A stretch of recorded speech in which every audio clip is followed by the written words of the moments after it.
8 Invisible External Factors Influencing Our Lives. Xuefeng, May 9th, 2020. Translated by Q and edited by Care. We should be aware of these 8 mysterious and invisible factors that influence our lives. Feng Shui, geomantic omens, gods and deities, grievances and curses of others, ancestral virtues and sins, solar radiation, socio-ecological environments, destiny trajectories, mathematics. Let us examine each one of them in greater detail. Feng Shui mainly refers to one's geographical and atmospheric environments, the veins flowing underground, the humidity or dryness of the climate, whether the air is fresh and its flow is smooth and unobstructed, whether there is sufficient light and the geomagnetic field is comfortable and pleasant, as well as the water quality and the chemical elements contained within and whether it is alkaline or acidic, and so on. It is really not easy to find a perfect geomantic omen place. The best way to avoid long-term damage to yourself by certain unfavorable factors is to change your living space often. Most chronic diseases are caused by Feng Shui, and they can be cured after changing one's environment. For example, if people with arthritis who live in humid areas can relocate themselves to places with drier humidities for 3 to 5 years, their arthritis can heal completely. People in my hometown in the thousand-year world never get sick for many reasons, but one of them is that people change their living environments often. This is why I emphasize that Life-genuine Celestials must move to another home every 3 years. When there are 256 homes, new oases for life, on the earth, it will be hard to get sick for a lifetime if you relocate yourself every 3 years. Affection of gods and deities. Everything has spirituality. What we call heaven gods, mountain gods, water gods, earth gods, and so forth are actual gods and deities, and if we worship them in our hearts, then we will have no bad luck. For example, if you want to climb a mountain, pray to it and ask its god for protection, and you will not fall or injure yourself during your climb. If you pray to a river god or deity when crossing its river, then you will cross it safely. If you soothe and comfort the trees, flowers, insects, birds, and beasts where you live, then you will face no misfortune. Other people's grievances and curses are very harmful to life. If you do not believe me, then you should live among people who are full of grievances. It will not only make people lose their fighting spirits, courage, and confidence in their pursuit of better lives, but it will also cause people to become depressed, get sick, and have nightmares. Curses are even more powerful. They are silent harm from their hearts and invisible thought powers. It is also a curse to secretly cut a ground vein or manipulate an ancestor's grave. Curses will lead to the declines and extinctions of families and nations. They will even lead to sudden disasters, so it is best to remain cognizant. Ancestral virtue and sin karma have great impacts on life. An ancestor's virtuous karma can help their descendants to flourish and prosper, but their sin karma can lead them to wither and decline. Therefore, whether our lives are smooth or full of ups and downs, we must consult whether the karma that our ancestors created for us is virtuous or sinful. After learning the answer, we can find a way to remedy it. Otherwise, the trajectory of our lives will not change. Solar radiation. People whose ancestors lived in or near the tropics tend to have darker skin, while those whose ancestors lived closer to either of Earth's poles have lighter skin. This is caused by the amount of ultraviolet solar radiation that is present. We need to be exposed to the right amount for proper vitamin D production, neither too much nor too little. The amount varies with our latitude, and we can often change it to alleviate the damage of insufficient or excess ultraviolet solar radiation. The socio-ecological environment is crucial to the formation of human personalities and consciousnesses. It includes factors such as culture, beliefs, conventions, customs, overall values, and the outlooks on life, and the universe. If you are enclosed in a bad socio-ecological environment for a long time, you will become incapable of distinguishing fragrance from stench. It will be hard for you to know that there are mountains beyond mountains and skies above skies, and you will live very ignorantly. The trajectory of fate is an invisible binding force created by people's previous lives' merits and demerits, as well as an invisible manipulating force. The 18 unmanageable factors of life are an invisible arrangement of the trajectory of fate. Why am I so lucky or unlucky? Why have I met such a noble or unreasonable person? And other such questions are established arrangements along the trajectory of fate. To change that, to resolve or continue your trajectory of fate, you must self-cultivate and self-refine. The influence of mathematics is mysterious. Symmetry and proportion are very important. To be symmetrical and proportional, you must work hard on the math. The figure of the golden section looks beautiful, and this is caused by perfect symmetry and the most appropriate proportions. Symmetry and proportion must follow math strictly. Math is the principle of numbers. The more symmetrical things are, the longer their lifespans, and the more symmetrical a life is, the healthier it is.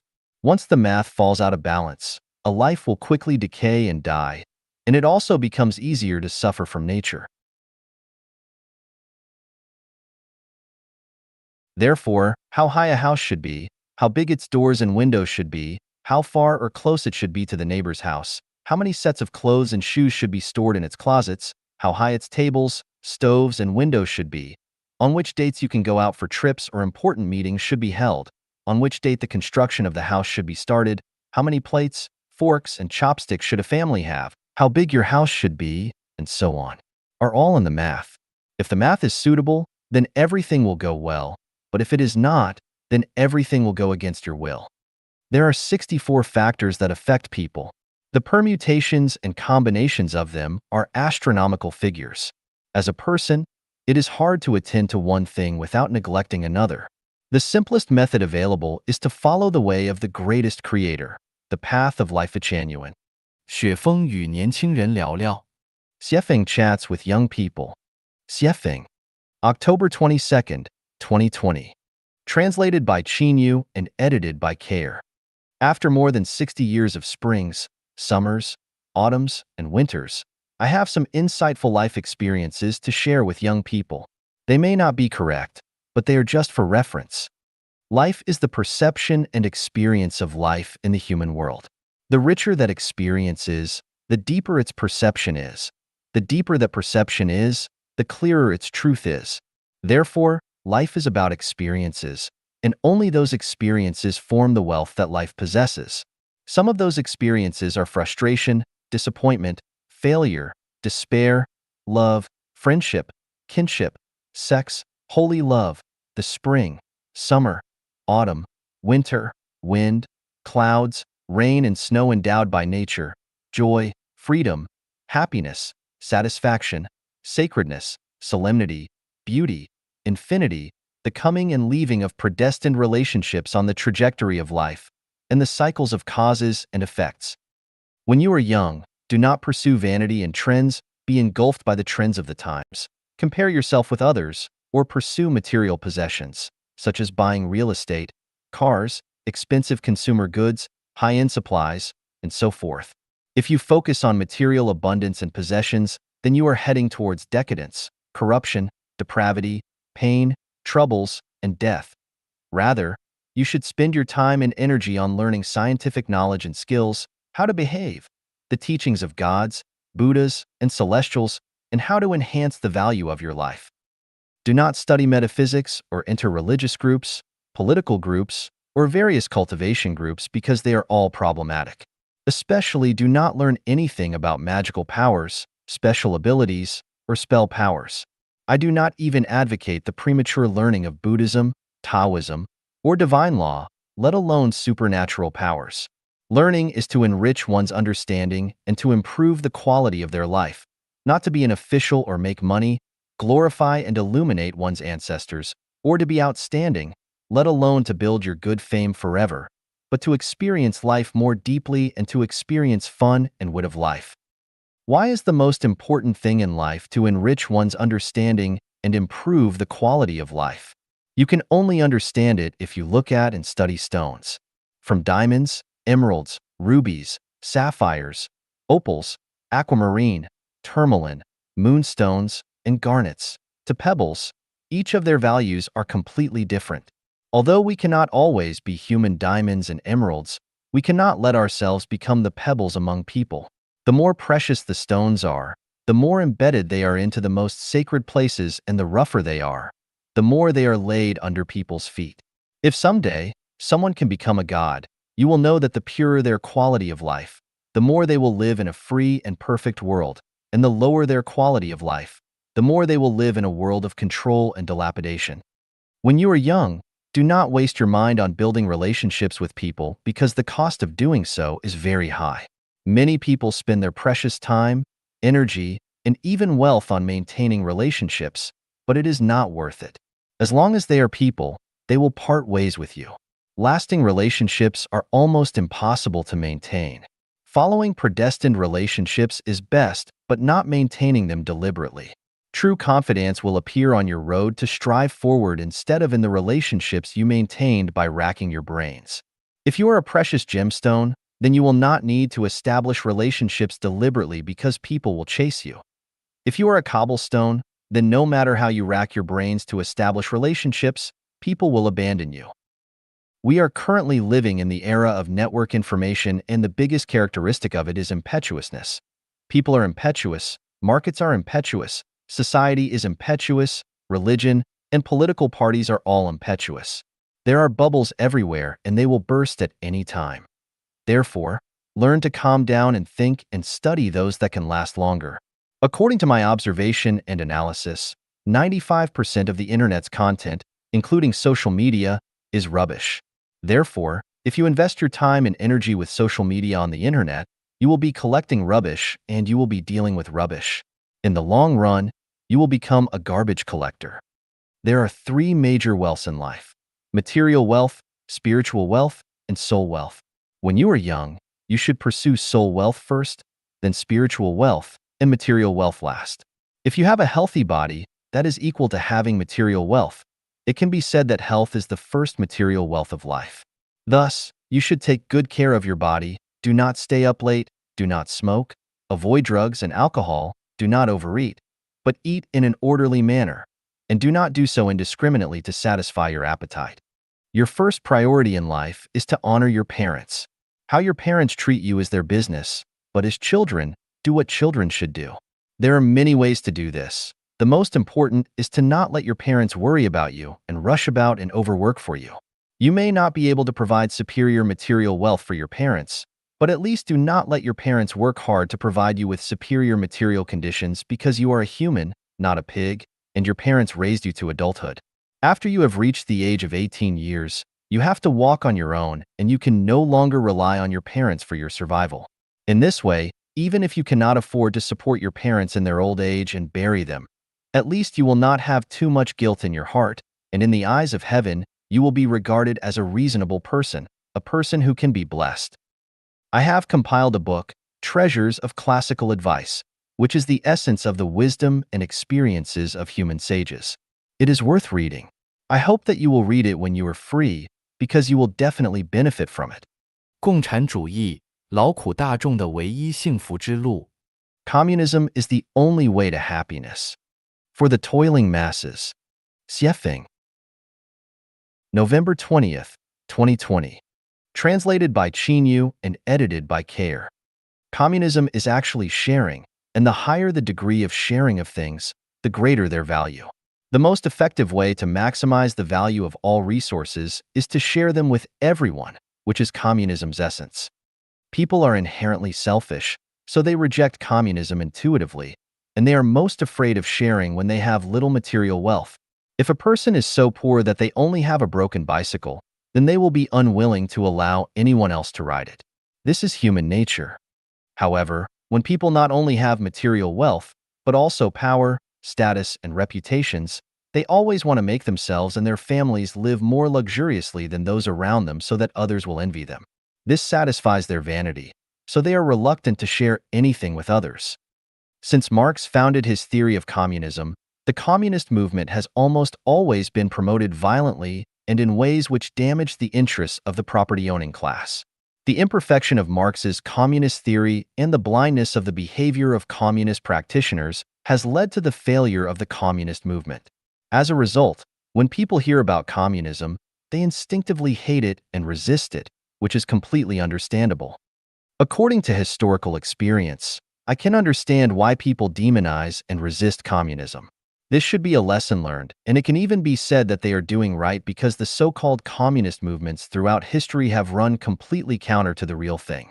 True communism is gentle, soft, and civilized, not coercive, violent, or depriving others of their property.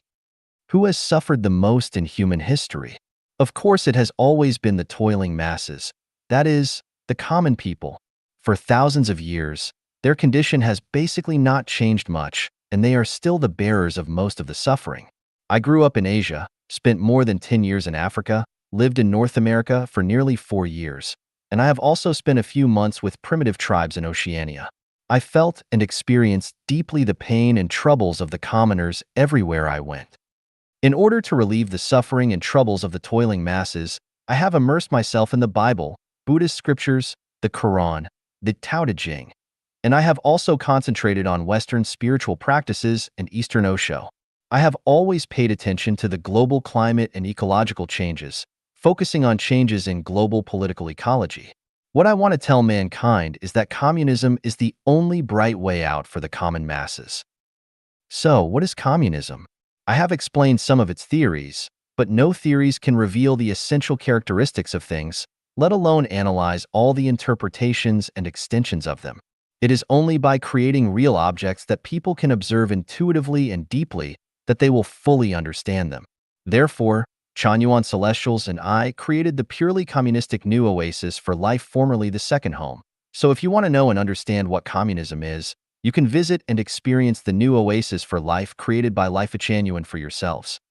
Many people equate communism with utopia, and there is nothing wrong with this understanding because utopia is the embryonic form of communism, but most of them throughout history have failed. In order to figure out the reasons for their failures, I have carefully analyzed some historical ones, especially the New Harmonious Village, founded by the utopian socialist practitioner, Owen in the United States. I wrote an article to analyze the reasons for its failure in which I opined that its core problem and the reason for its failure was that its utopian leaders did not have clear understandings and blueprints in their minds. They only relied on their passion and were crossing the river by feeling for the stones. So, when encountering the rush of wind, waves, and whirlpools, they could only drown in their rivers. In order to distinguish between the theories and practical activities of communism in history, I call the new oasis for life created by Life Chanyuan Xuefeng-style communism. This communism can resolve territorial disputes between countries and excessive consumption of natural resources, solve the corruption problem of government officials, avoid young Galen-style tragedies, reduce criminal activities by 3/4, enable people to live and work in peace, eliminate war, turmoil, refugees, and hunger, reduce suicide rates by more than half, and can give 98% of the people happy, joyful, free, and blessed lives. Who are these toiling masses? The term refers to those who have suffered their entire lives for food, clothing, housing, transportation, life, old age, sickness, and death. Those who have been struggling for a lifetime and are still struggling. Those who have suffered and have been bullied, troubled, and tortured all their lives. Those who have been looking forward to getting rich every year, while year after year still wearing torn clothes. Those who lack security but see no hope. And those who hate government officials, but on the surface have to show smiles on their faces and be deferential and sycophant to the officials. In short, everyone who wants to live a good life with their hands and diligence are the toiling masses. The cruel reality is that they are people who want to live better lives by hard work, yet their hands cannot rid themselves of troubles, pains, anxiety, sorrow, and even fear throughout their entire lives. This is what happened thousands of years ago. It is the same today, and it will remain this way for thousands of years to come unless we change our traditional production and life mode completely and enter the Xuefeng-style communist society. Otherwise, they will only dream eternally of having better lives. Moral education is always fragile and vulnerable. Christian moral education, Buddhist moral education, Islamic moral education, Confucian moral education, and the moral education of all kinds of sages have been easily destroyed by the face of reality. Look no further than today's China. All Communist Party officials have been raised on Mao Zedong's ideological and moral education, but in the face of money and interests, Mao's thoughts have been shelved. The level of corruption is staggering, millions of yuan, Even tens of millions are not enough. They embezzled hundreds of millions, billions, or even tens of billions. These servants of the people never cared about the lives of all the young Galens? Who cares about the lives of the toiling masses? Very few. Did decades of moral education work? Not at all. Let us look at the recent U.S. presidential election. Before the result of the election had even been settled, the mainstream media in the United States rushed to declare Joe Biden as the president, followed by the heads of Western democracies such as Britain, France, Germany, Israel, and other similar countries which sent congratulatory letters to Biden for his election victory. Even the president of Taiwan, Tsai Ing-wen, who is known as a Democrat, hurriedly sent congratulatory messages to Biden. No matter who is elected president, respecting the facts and listening to the voices and wishes of the people is the basis and bottom line of morality. The mainstream media's announcements and the congratulations of foreign before the facts had emerged and the votes had been counted violates the basic bottom line of morality and does not conform to legal procedures. What should be emphasized here is that most people in Western society have been educated in Christian morality, but where is the morality of the mainstream media? Where is the morality of those national leaders? Democratic countries are like this, but moral education in non-democratic countries is not even worth considering. The facts tell us that moral education is not enough to allow the toiling masses to live and work in peace and contentment because all spiritual chicken soup is an anesthetic. The current rampant Buddhist preaching is even more of an anesthetic, and the preaching to return to traditional Chinese culture is tantamount to advocating for men to wear braids and long mandarin jackets and women to bind their feet. That mysterious and spooky preaching is a portion of poison. Those who care about the welfare of the toiling masses should seek and establish programs which fundamentally guarantee happy lives for them. It might be very good to say that we should put power in the cage of the system, such that government officials dare not, cannot, and would not have access to corrupt practices, but unfortunately, it is the system itself that is the best soil for officials to grow corrupt, so the system will be unable to restrain and stop it because it is its own hotbed of corruption. I ask, can this system shut down power? Can it shield officials from corruption? Of course not. There have been many changes of dynasties throughout Chinese history, but what were the results? The herbal soups changed, but the medicines did not. Individuals changed, but the system did not. The obvious result is that the toiling masses are still the toiling masses, and their toiling nature and destiny have been fundamentally unchanged. If you do not change the traditional production and life mode, then it is of no use to change the ones in charge. It is useless even if you adopt a separation of powers, such as in the United States if the president is Old Wang. The judiciary is run by his brother-in-law, the legislative power is under the control of his third aunt, and the media are controlled by his best friends. Toiling masses, use your heads. Would you have free and happy lives? Xuefeng-style communism is the only way to happiness for the toiling masses. The new oasis for life production and life mode, created by Life Genuine, is a paradise for everyone. Many poor people among the working people have fluky minds, and they always think that they can squeeze into the upper class and live the life of the best as they sharpen their heads. Yes, they have that chance. There have always been 1 or 2 people out of 10,000 who have achieved this wish, but the probability of success is much too low, and it is a path that very few common workers will ever take. There are also some commoners who think that since they have million yuan houses and cars worth several 100,000 yuan, that they no longer belong to that low level. In fact, they are self-anesthetized and daydreaming. If they cannot maintain control for 3 days, then their car is just a pile of scrap iron. If they do not have food for 3 days, their million yuan house is just a coat. If there is a major illness or disaster, their property and vehicles will not save them.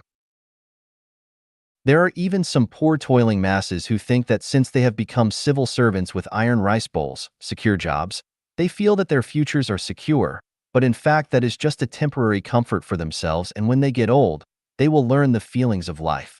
The sour, sweet, bitter, hot, and salty tastes of life. In fact, Xuefeng-style communism is not only the road to happiness for the toiling masses, but also for capitalists and government officials, and the road for the cultivators to become celestials and Buddhas. The reason for this cannot be fully explained in a single article. If you have any doubts, Please ask those who have lived and experienced Xuefeng-style communism. They can answer you. Remember this. Communism is the only way to happiness for the toiling masses and the only way out for mankind. 分享一点非常重要的做人常识。Sharing of some very important common sense of life. Xuefeng. Translated by Qinyu and edited by Care. October 19th, 2020. If your life is stable but stressed, see if you lack common sense in these areas. If the greatest creator came to you but you failed to recognize him, then your life will reincarnate again and again. If gods, Buddhas, and celestials have come to see you but you have been unaware, then you have not yet awakened, and you can only keep on sleeping. If noble people occasionally appear in your life but you do not acknowledge them, then it will be difficult for your life to have a turning point and change, and your hardships are inevitable. Among the three factors that change one's destiny, personality is a very important one. This person may be a god, Buddha, celestial, or noble on the path of your life, and as long as you know any of them, your destiny will develop and change for the better. But I found that no one knows the greatest creator, and when gods, Buddhas, and celestials come around, people do not know them either. When noble people come near, few will pay attention to them. Therefore, most people are just living beings, rather than otherworldly saints. Some people can change the trajectories and destinies of their lives, but it is unfortunate if they keep missing their chances. 5 major turning points impacted my life. 4 were from noble people, and 1 was related to the greatest creator. Had I not recognized the greatest creator, this tour guide that you know would not have been born, and were it not for the 4 noble people's guidance and help, I would be an old farmer in my hometown today. Where are the noble people, the gods, Buddhas, and celestials, and where is the greatest creator? They are all in your life and at your side. Why can you not see them, and why are you not aware of their existences? This has something to do with your consciousness and soul, as well as your understanding and realm. From your consciousness point of view, you cannot tell the priority of your life or reverse it, and from your spiritual point of view, your heart is too selfish and your mind is dim and closed. If your understanding is poor, then the sound of water running down mountains is noise, and if your realm is not high, and you cannot see beyond material content. For example, if I am the noble one in your life, then have I ever appeared before you? And if I have, then did you pay attention to me? If you did not, then you will not get anything from me, let alone change the trajectory and destiny of your life.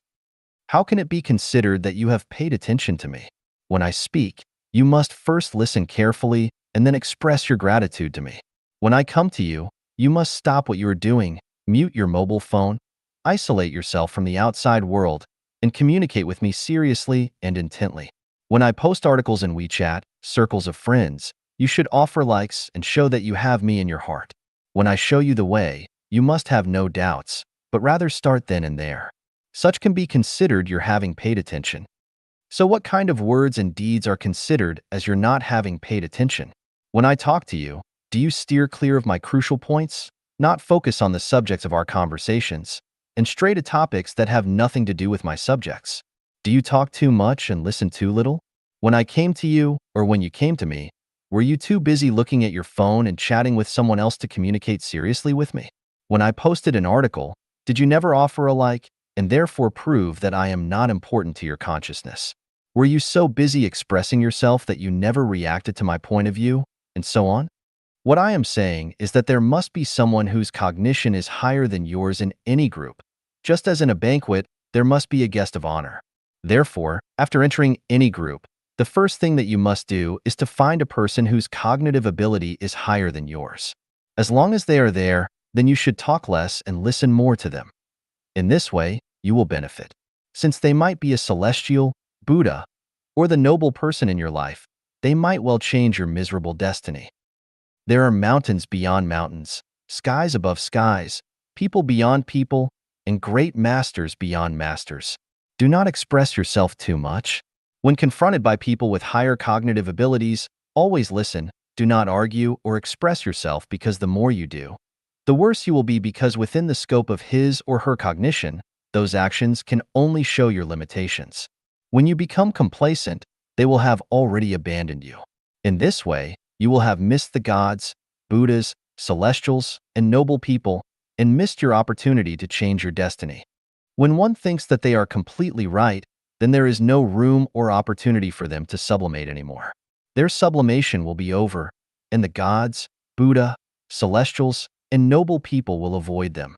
All those who insist that they are right will distance themselves from gods, Buddhas, celestials, and noble ones, and auspicious lights will no longer shine on them because they will have already set their shape, and what they now are will definitely remain the same in the future. People have many opportunities to change their destinies throughout their lives, but most are not blessed to seize them. Gods, Buddhas, celestials, and nobles will appear once or many times in each person's life, but whether you can get to know, meet, and accept them depends on your own thoughts, words, and deeds. Of course, the core factor is your consciousness, state of mind, realm, and understanding. Remember, when you feel that you are right, are obsessed with it, and are arrogant about it, then you are finished. 信念和希望的神奇力量. The magical power of faith and hope. Xuefeng, March 21st, 2021. Edited by Qin Yu. On September 9, 2019, the World Health Organization reported that, on average, 800,000 people commit suicide globally every year. According to statistical analysis, the number of suicide attempts is 20 times that of completed suicides. Suicide is a result of losing faith and hope. The impact of suicide and suicide attempts on people is estimated at 4 individuals affected per person, resulting in 64 million people worldwide experiencing extreme suffering annually. If we add the suffering caused by diseases, conflicts, poverty, wars, and disasters, it's safe to say that, not exaggerating, 2 to 3 billion people live in pain every year. We cannot turn a blind eye to this. We must liberate people from suffering. The way to liberation is through faith and hope because faith and hope have a miraculous power. In a major earthquake in Los Angeles, 14 children were rescued 36 hours after the quake. The core factor behind their rescue was the faith and hope of one child and his father. The father once told his son, "No matter what happens, I will be with you." The son's faith and hope were, "My father will come to save me." This belief and hope infected the other 13 children, helping them survive the dangerous period of fear and despair and ultimately being rescued.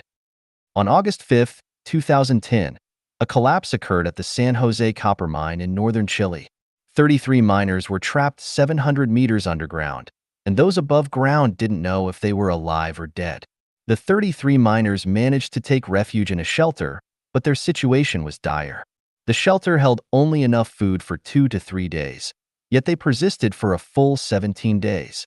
They survived by consuming just 2 spoonfuls of canned fish per day per person. How did they manage to survive until they were finally rescued on the 69th day? The answer is faith and hope. In times of despair, as long as one holds onto faith and hope, there is a chance to transform danger into safety.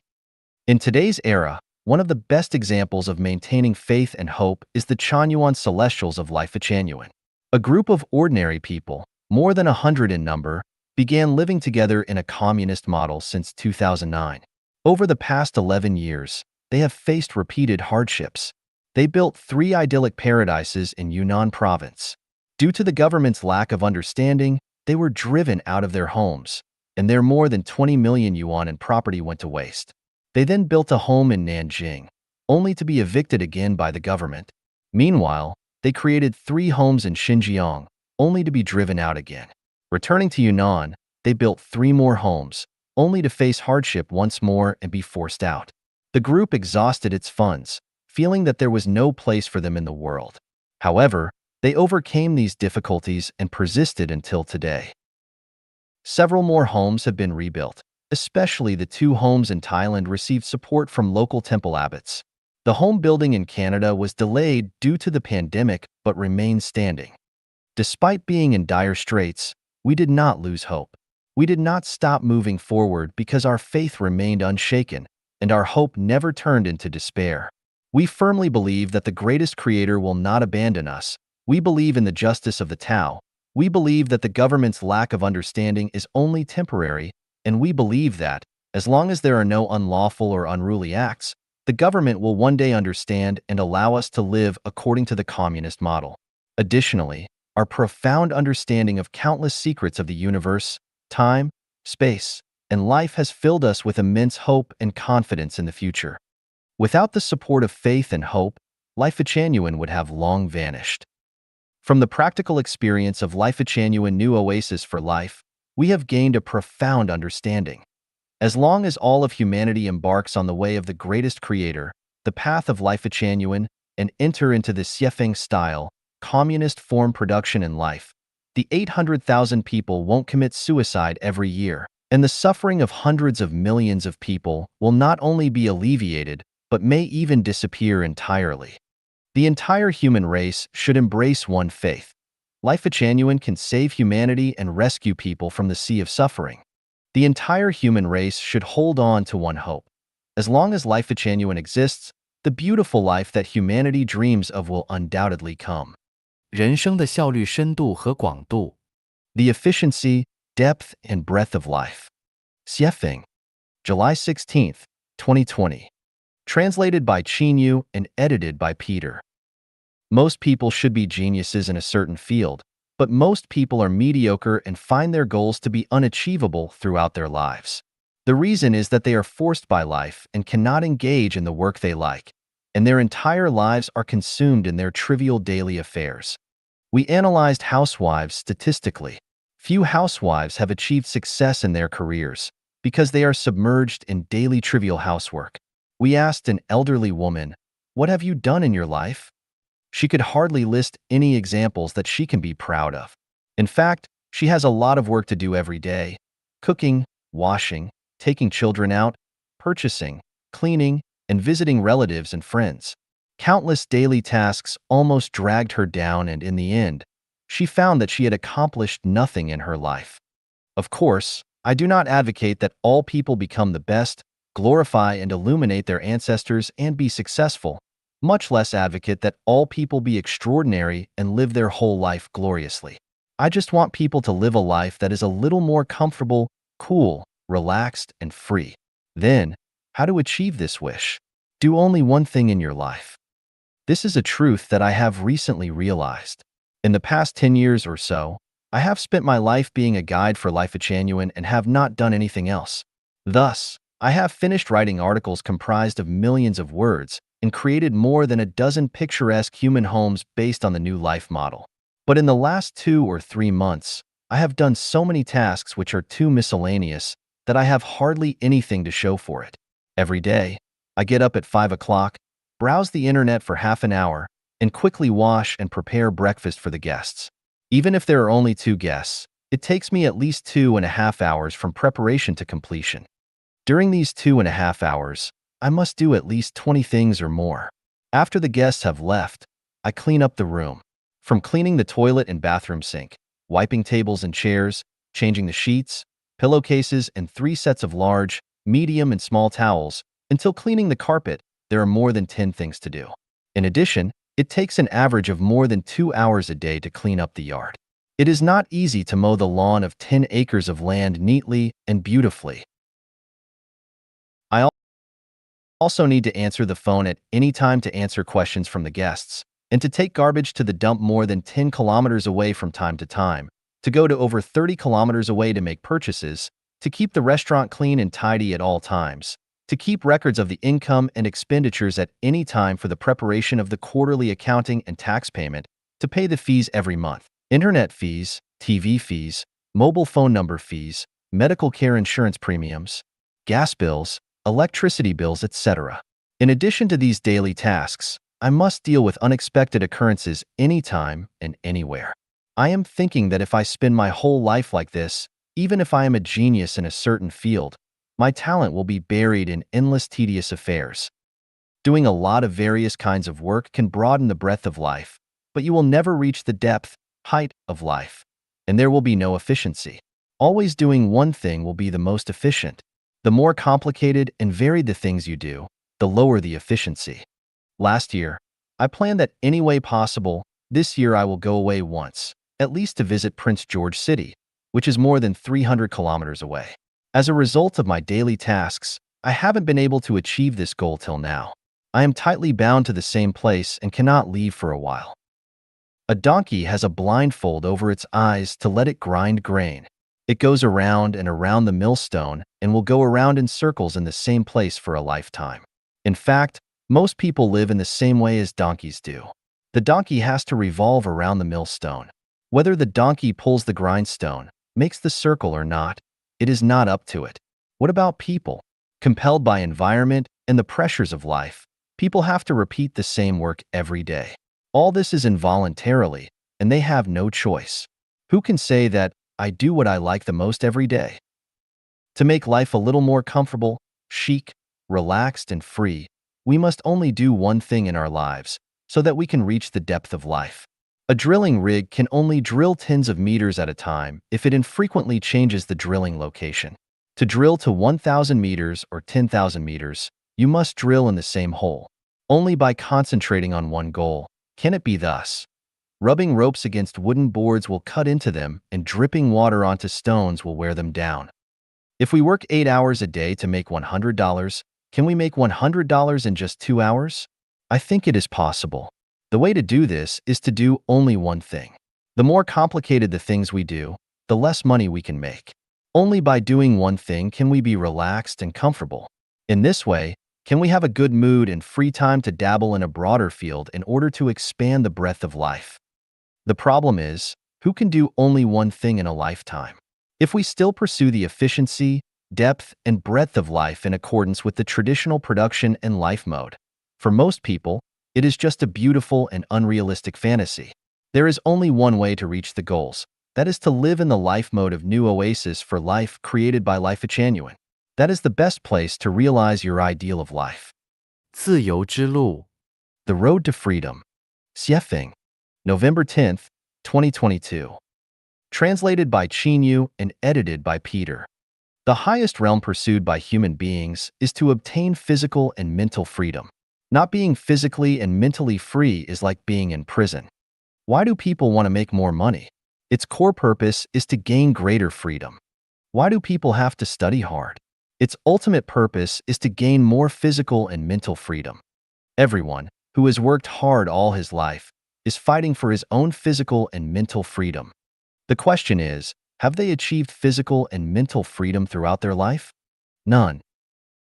Can you go where you want to, associate with the opposite sex when you want to, say whatever you want to? Who has achieved it? No one.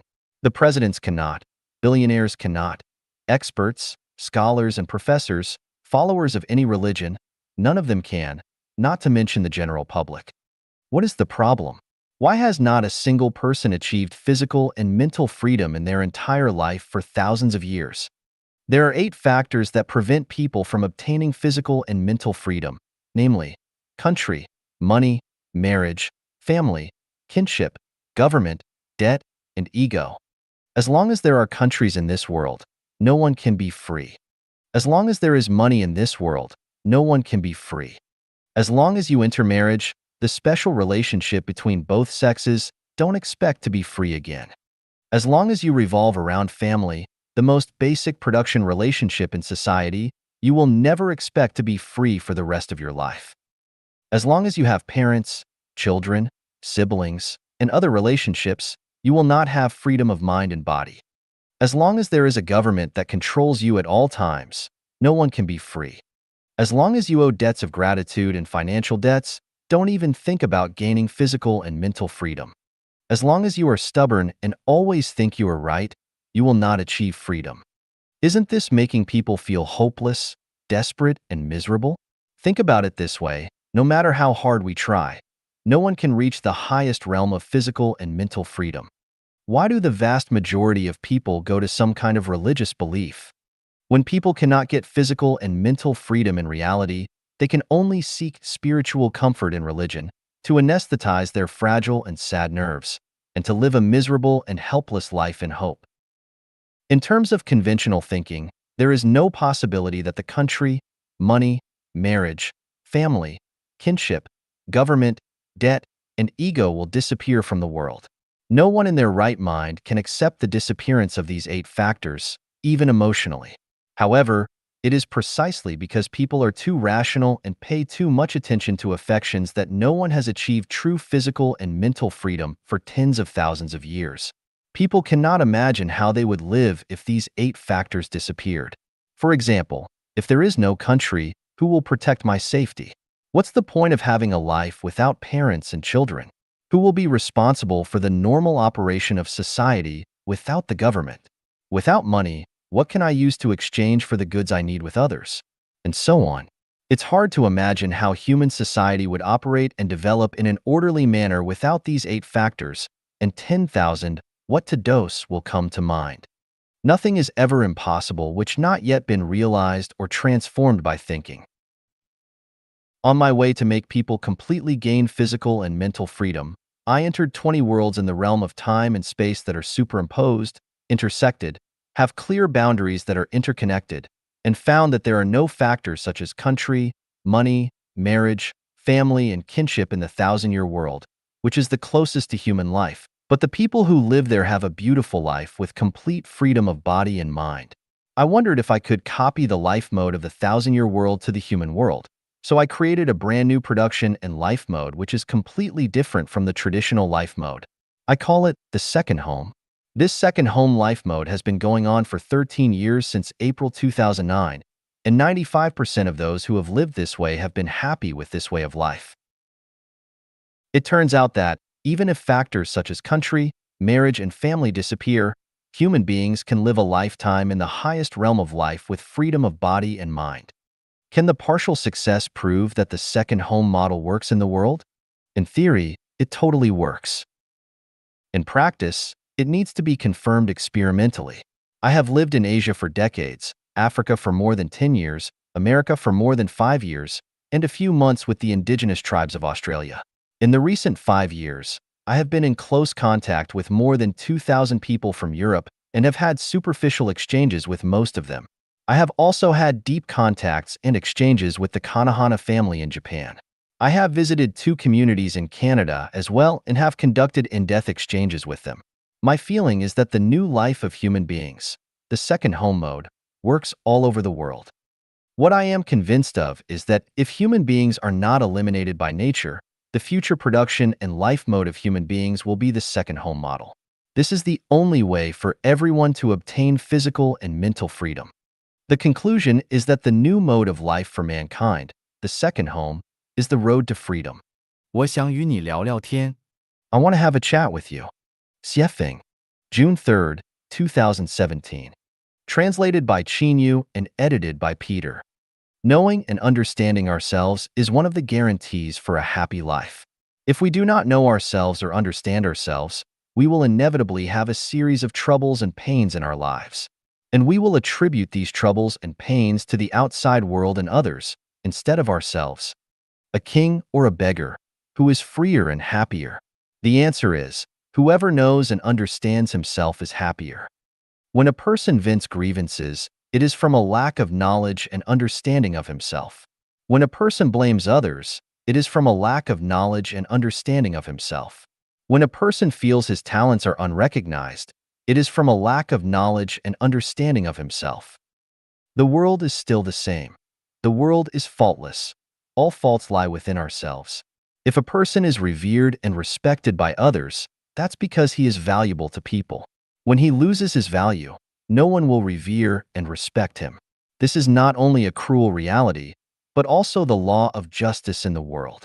Therefore, if we want to always get people's reverence and respect, we must maintain our own value. When we have no value to people, we must be ready to bear the indifference and cruelty of the world to us and bear the boundless isolation and loneliness in our hearts. People all live in circles. Some circles are small, and some are large. This is like a WeChat group. A dozen or hundreds of thousands of people is a circle, and 2 people is also a circle. If you want to be respected in a circle, you must have equivalent value to the circle, otherwise, either you will abandon this circle or you will be abandoned by this circle. For example, there are 3 people in a circle. Zhang San has a carrot, Li Si has a banana, and Wang Wu has a cucumber. Then, the people in this circle are basically equal. This circle is relatively harmonious and warm, and their friendship will also be lasting. If Zhang San has carrots, Li Si has bananas, and Wang Wu has nothing, then Zhang San and Li Si will not respect Wang Wu and will abandon Wang Wu. Even circles of the same nature, such as business circles, have obvious levels. Millionaires are in the million-dollar circle. You cannot enter the multimillionaire circle. Multimillionaires are all in the multimillionaire circle. You cannot get into the circle of billionaires. This is called birds of a feather flock together. To people, living is a cruel battle. No one lives easily. Whoever wants to achieve a happy and ideal life without a cruel struggle must be dreaming. If you have never worked hard but lived well, it proves that someone is supporting you. Once you lose the person supporting you, you will enter a state of misery. In order to avoid entering a state of misery, you must always struggle. Never be careless and live in a muddle-headed way. Do not think about enjoyment, but about giving and dedication. Only in this way can you hope to get the happy life you yearn for. Do what you can do. Do not expect to do what you cannot do.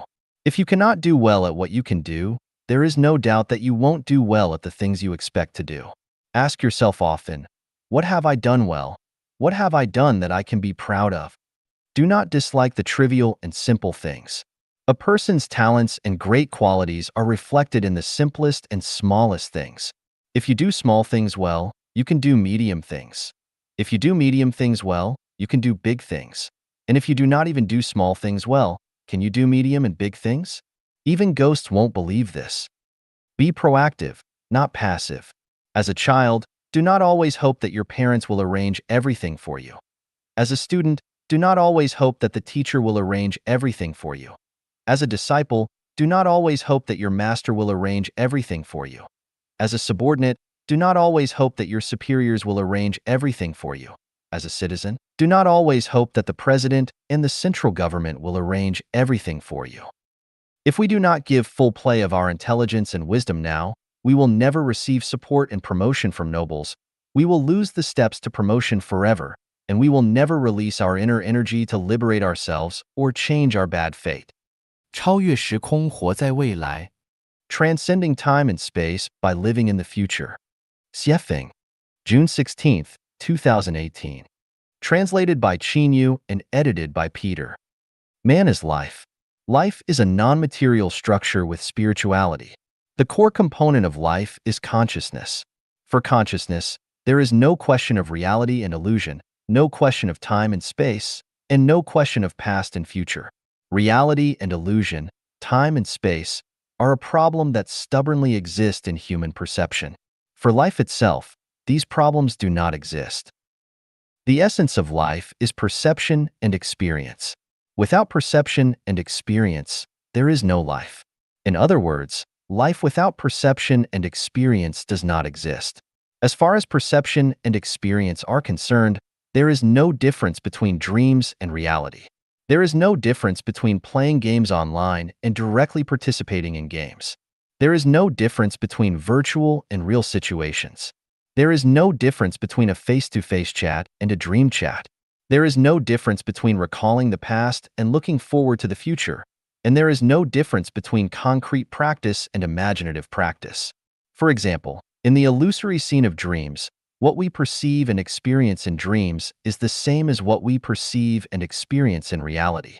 So long as it is perception and experience, for life itself, there is no problem with the illusion of reality, no problem of past, present, and future. Human cognition can never go beyond reality, time, and space. This is the limitation of human cognition. This limitation restricts our thinking to four-dimensional time and space, so that we cannot break through the shackles of reality, time, and space. The sayings and viewpoints of living in the present are the most typical examples of cognition and thinking fettered by reality, time, and space. In other words, the cognition and understanding of living in the present is purely human thinking. It is not the cognition and thinking of lives higher than human beings. Now, let's discuss the feasibility of transcending time and space from human cognition. What has happened is called the past or history. What is happening is called the present or now. What is going to happen is called the future or the time to come. Now let's make a choice. Would you like to live in the past, in the present, or in the future? For those who have had a good past, they want to live in the past. but also look forward to the future. For people who have had a painful past, they do not want to live in the past. So, how many people are willing to live in the present? Except for those who are enjoying life at this moment, most people are willing to live in the future because the future has not yet happened, and they can look forward to a happy situation. The main point of this article is that now is the most difficult time for life. Food, clothing, shelter, transportation, birth, aging, sickness, and death have brought enough worry to people. Electricity bills, water fees, internet fees, gas fees, fuel fees, transportation fees, vehicle, house etc. repair costs, house rent, and land tax have given people enough to be anxious about. The giving of presents between people is annoying enough. Personal safety is also worrisome, and the natural disasters and causal disasters that occur anytime and anywhere are heartrending. Therefore, living in this moment is the most troublesome and painful experience. Since life lies in perception and experience, it is wise to consciously avoid and escape the current situation of confusion and sorrow. There is a sad reality that we have to face. Nearly 1 million people commit suicide every year around the world. Millions of people attempt suicide. Hundreds of millions of people have thought of suicide. Why do they commit suicide? Because the present is too bitter, there is no hope, no turning point, no bright future, so they just choose to commit suicide. This is the life tragedy of those who live in the moment. Now let's envision that if a person in such current distress knows that he will receive 1 million yuan tomorrow, or will encounter a noble person who will bring himself out of a real tragic situation, or the world will be reversed and his sorrow will end soon, or he gets to know in a few years that he will turn the situation around and become successful, or knows that he will enjoy a wonderful life in the endless heaven in the future, then, will he commit suicide? Of course not. Not only will he not commit suicide, but he will live happily every day. This means that letting the consciousness live in the future makes life better than living in the present. Therefore, allow yourself to live in the future and imagine that in the future you can live in the new oasis for life created by Life Genuine. Imagine that you are living in the 1,000-year world, the 10,000-year world, the celestial islands continent. In this way, your current misery will be alleviated. No matter how hard or difficult it is, you will survive it. Your current troubles and pains will disappear into smoke and clouds, and all worries and fears will be just illusions in front of you. Hence, you will feel that every day is interesting to live, just like playing games, and even if death comes, you will be fearless and even accept it with joy. This is the way to transcend time and space. We must know that the future is created by visualized thinking. The essence of life is perception and experience. In this case, living in a beautiful future is more meaningful and valuable than living in the present. One of the mysteries of life is that perception and experience determine the taste and state of life. That being the case, why bother letting the consciousness experience a miserable moment? Why not let the consciousness experience a bright future? Anyway, consciousness does not distinguish between reality and illusion. Everything we experience is the essential attribute of life. 絮叨人生 A ramble about life. Xuefeng, May 23, 2018. Translated by Qinyu and edited by Peter. Rambling is chatting. Chatting can be endless, free from rules and regulations, letting one's thoughts float in the wind, aimlessly like mature dandelion seeds. Everyone encounters 2 doors every day. One door leads to heaven, and the other leads to hell. Whether you go to heaven or to hell depends entirely on how you treat people and things. If you treat them right, your path ahead will be bright and full of flowers. And if you treat them wrong, your path ahead will be full of mud, and you can only trudge along. Every day in life, we are taking exams. What we should do and how to do it is the exam. The examiner is the greatest creator. Our ultimate destination is decided by the accumulated daily exam results. With excellent results, there is no doubt we will go to heaven. With poor results, there is no doubt we will go to hell. Every day in life, we can have the good fortune of meeting angels. In everyday life, we always deal with people.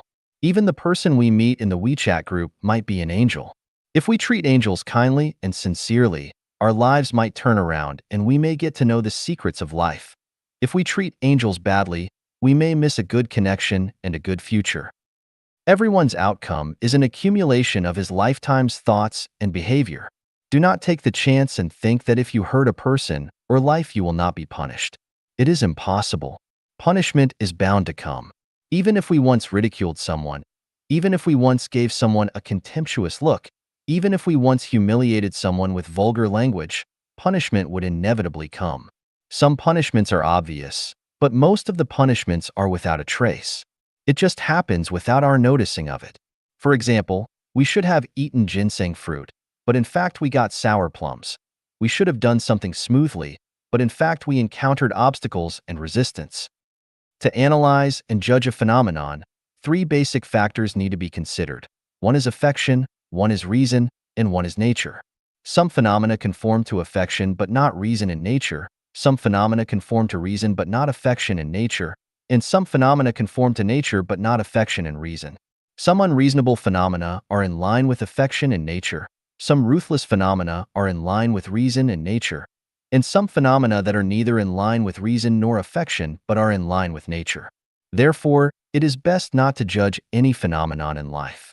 It is easy to misjudge and cause harm, unless we take everything into consideration that are the three factors: affection, reason, and nature. Last year, I went to Vanuatu, the Pacific Island country, and chatted with Mr. Stephen, the person in charge of Eden of the East. He said that people should be vegetarian instead of meat eaters. I asked, "Can't we eat pork?" He said we shouldn't. I said that everything has its value of existence. So what is the value of existence of pigs? He told me a lot and it made sense, but I explained my understanding to him. I said that balance is a law of the universe. This law conforms to the law that the sum of positive and negative energies is zero. Its basic principle is that it rises here but falls there. It increases here but decreases there. It gains here but loses there. And it strengthens here but weakens there.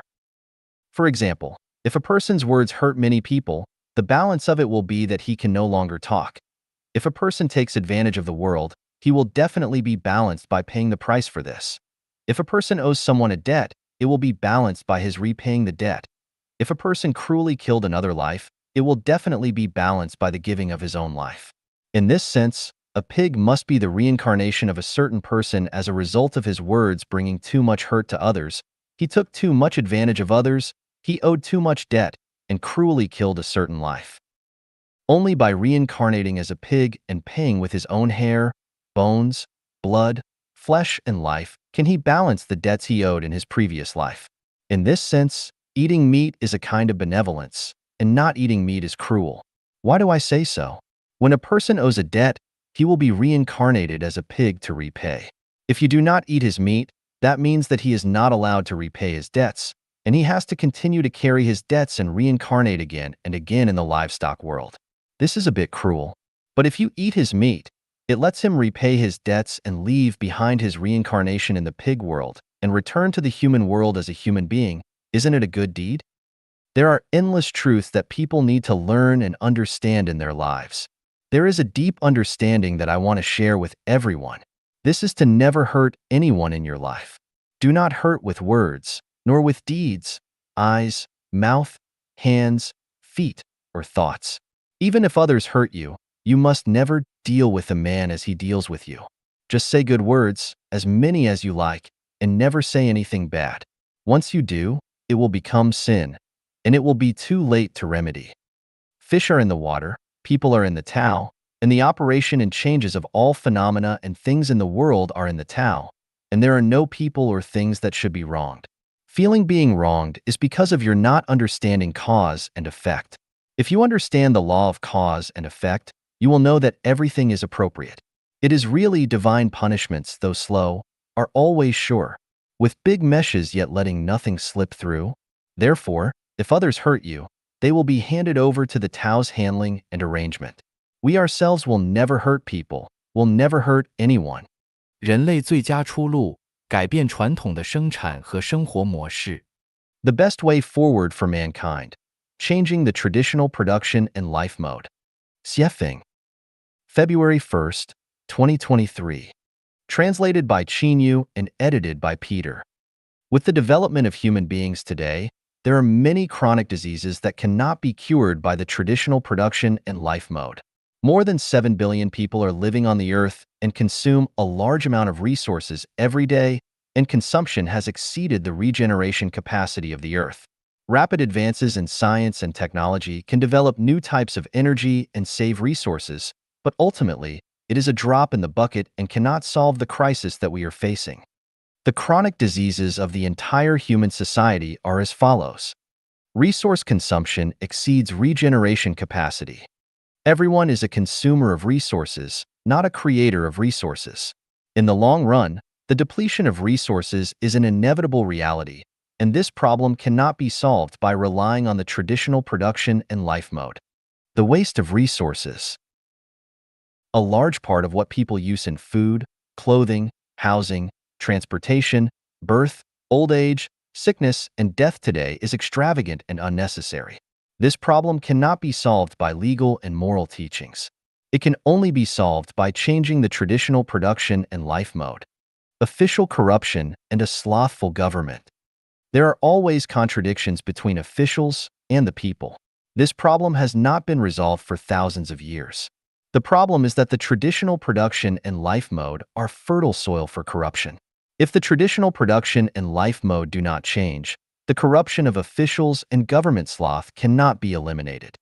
Conflicts between ethnic groups and between countries. The competition and conflicts between different ethnic groups and nations which are caused by resource competition and ideological differences have never been resolved in history. If these conflicts cannot be resolved, huge military expenditures will not be reduced, and wars will be inevitable. The huge damage that this causes to society cannot be avoided. The only measure to solve this chronic disease lies in changing the traditional production and life mode of human beings. The gap between the rich and the poor. Due to everyone's different talents and the efforts that different people make, it is natural and normal for people to have a wealth gap between them. However, if the gap between rich and poor becomes too large, conflicts will form. The most effective way to alleviate this conflict is not legal and moral teaching, not to mention administrative orders and taxation, but to change the traditional mode of production and life.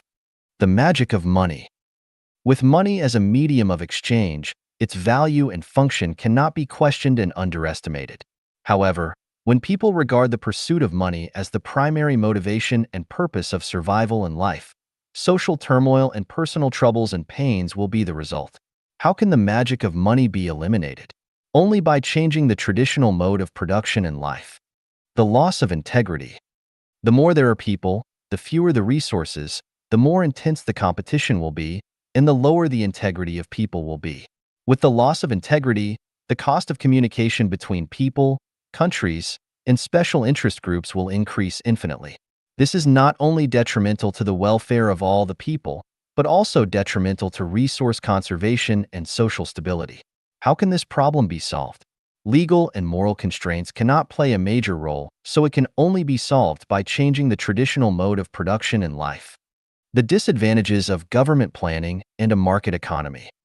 Facts have proved that the government's plan will take care of one thing and overlook another will lead to the impoverishment of the people. The market economy is like the law of the jungle, which will lead to the weak becoming the prey to the strong, which is not the ideal state of human life. I have thought about many options of how to make the world favorable and harmonious, and for the people to live and work in peace and contentment. Finally, it has been found that the best plan is to replace the traditional way of production and life with the new way of production and life. So, what kind of mode is the new human production and life mode? In a word, it is a full replication and copy of the production and life mode of the thousand-year world of the kingdom of heaven. The model of this new mode of production and life on earth is the production and life mode of the second home created by Life Genuine. A brief summary of this new mode is: human beings will no longer enter the institution of marriage and family, but enter the program of the second home. Countries will disintegrate. There will be global cooperation and resource sharing. The scale of population growth will become lower than the regeneration capacity of the Earth's resources, and people will flow around the world designedly, allowing everyone to reach the state of life in the kingdom of heaven, where everyone owns nothing yet owns everything. This is not a dream. but a summary of the successful experience that has been practiced on the Earth for 15 years. May every citizen of the Earth get to know, think, and practice it. 人类最高级文明内涵。 The connotation of the highest level of human civilization. Dayform Buddha. May 2, 2023. Edited by Peter.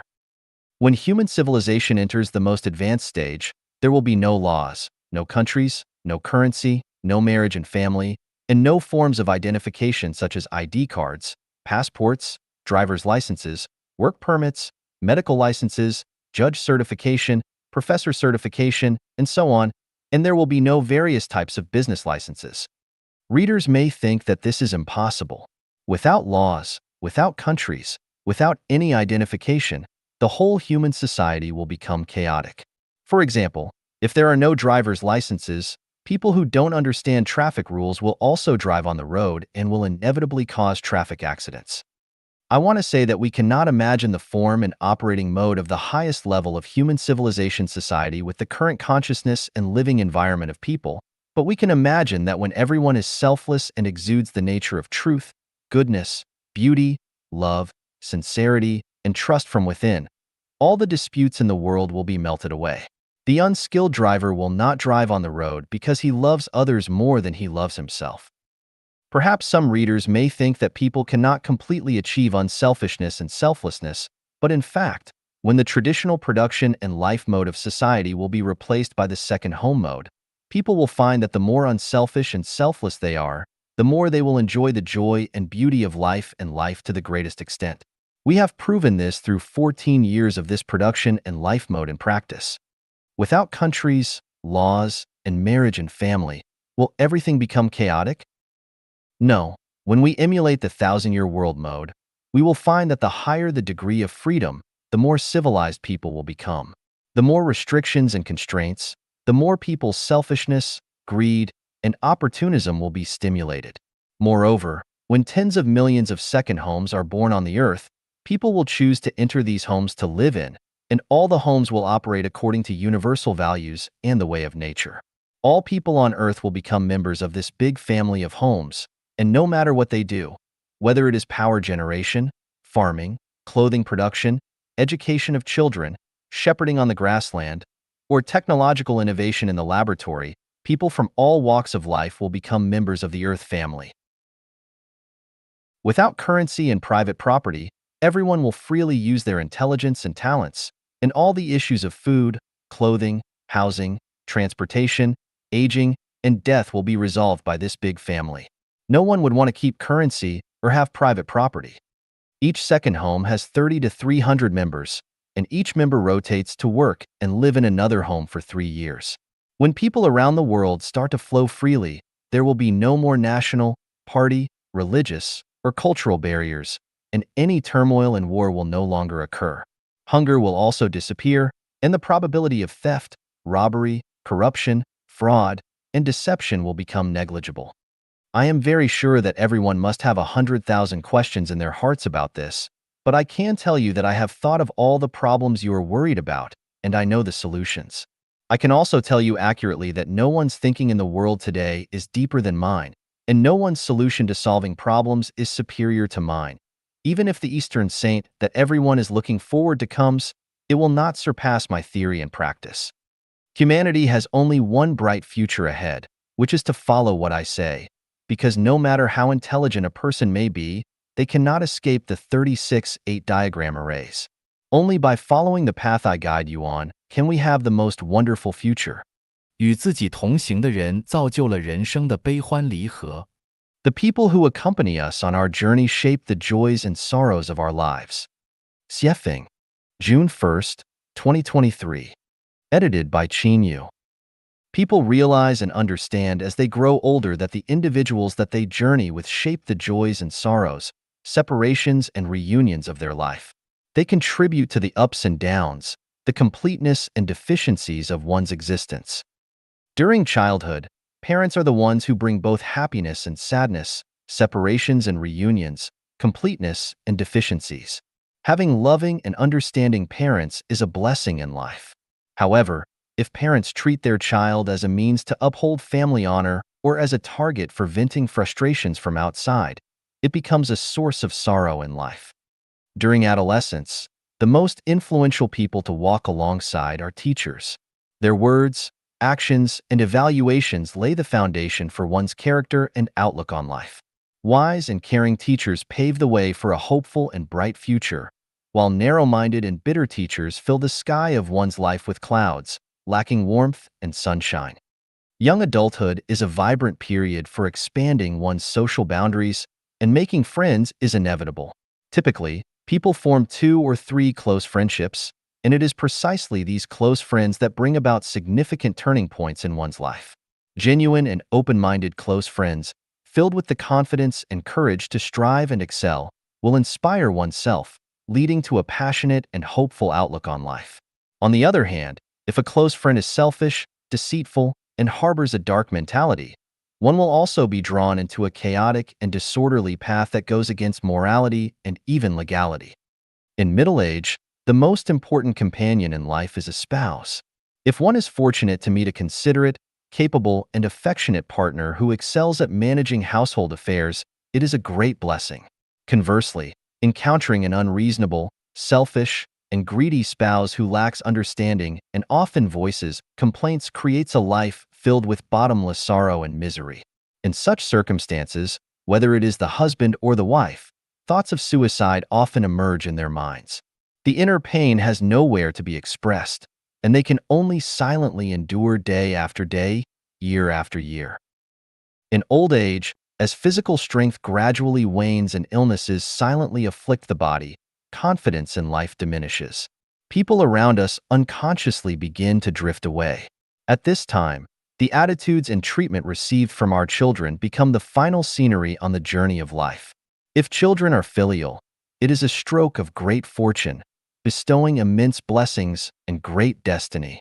However, if children are unfilial, physical and mental suffering seeps into our marrow and nerves. Ultimately, the journey of life concludes in a state of calling to the heavens without response and crying to the earth without answer. Whether it is during adolescence, young adulthood, middle age, or old age, if one encounters someone who cares genuinely, bringing happiness, joy, freedom, blessedness, and hope without expecting anything in return, that person is truly a saint, a bodhisattva, an angel. That must be you have burned some high incense in your past life, and blessings poured forth from your ancestral graves. Cherish this extraordinary affinity. If one is fortunate to encounter a group of individuals who selflessly give and contribute without making excessive demands, it is a tremendous blessing and the greatest care and blessing from heaven. It is worth treasuring for a lifetime. 失业大学生们的锦绣之路。 The Splendid Path of Unemployed College Students.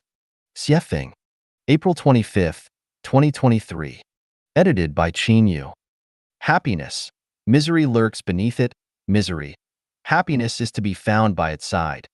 What I see is a bright future awaiting unemployed college students, a wonderful life that is incomparable. This is what I think, and I hope respected and dear unemployed college students can consider whether it makes sense. At this moment, you may be in a state of confusion, anxiety, uncertainty, restlessness, and disappointment. This is because you are carried along by the tides of the times. If you try to catch up with the tide or let others determine your fate, you will find yourselves in a sea of suffering. Not to mention reaching the other shore, you won't even be able to see where it is. First of all, you should understand that it is not your fault, nor your parents' fault, nor the fault of your school teachers and professors that you are unable to find a job. It is the fault of the times. Just like the blooming flowers wither in the spring, it is not the fault of the flowers, but the result of a cold spell. You may be inspired by another form of success studies, such as how to make a comeback, how to escape from the lower class, how to cross social barriers, and so on. I want to say that such motivation will only make your situation more difficult and miserable. Don't aspire to be superior to others, don't aim to live a life that others envy, don't expect to achieve financial freedom quickly, and don't anticipate starting your own business. These thoughts and actions are poison to life and will make everyone's existence even more unbearable. In front of you lies a life adorned with beautiful flowers. Endless is the sea of bitterness, Repent and you will find the shore. How do you repent? How do you reach the paradise-like shore of life? Once your roots establish yourself, the way will grow therefrom, and the way will guide you. Only seek to serve more people without desiring to earn more money. Reduce your material desires to the minimum. Live in a thatched hut, wear patched clothes, eat simple food, drink plain water. Refuse all luxury goods. If necessary, you can beg. Regard yourself as the most ordinary blade of grass in nature.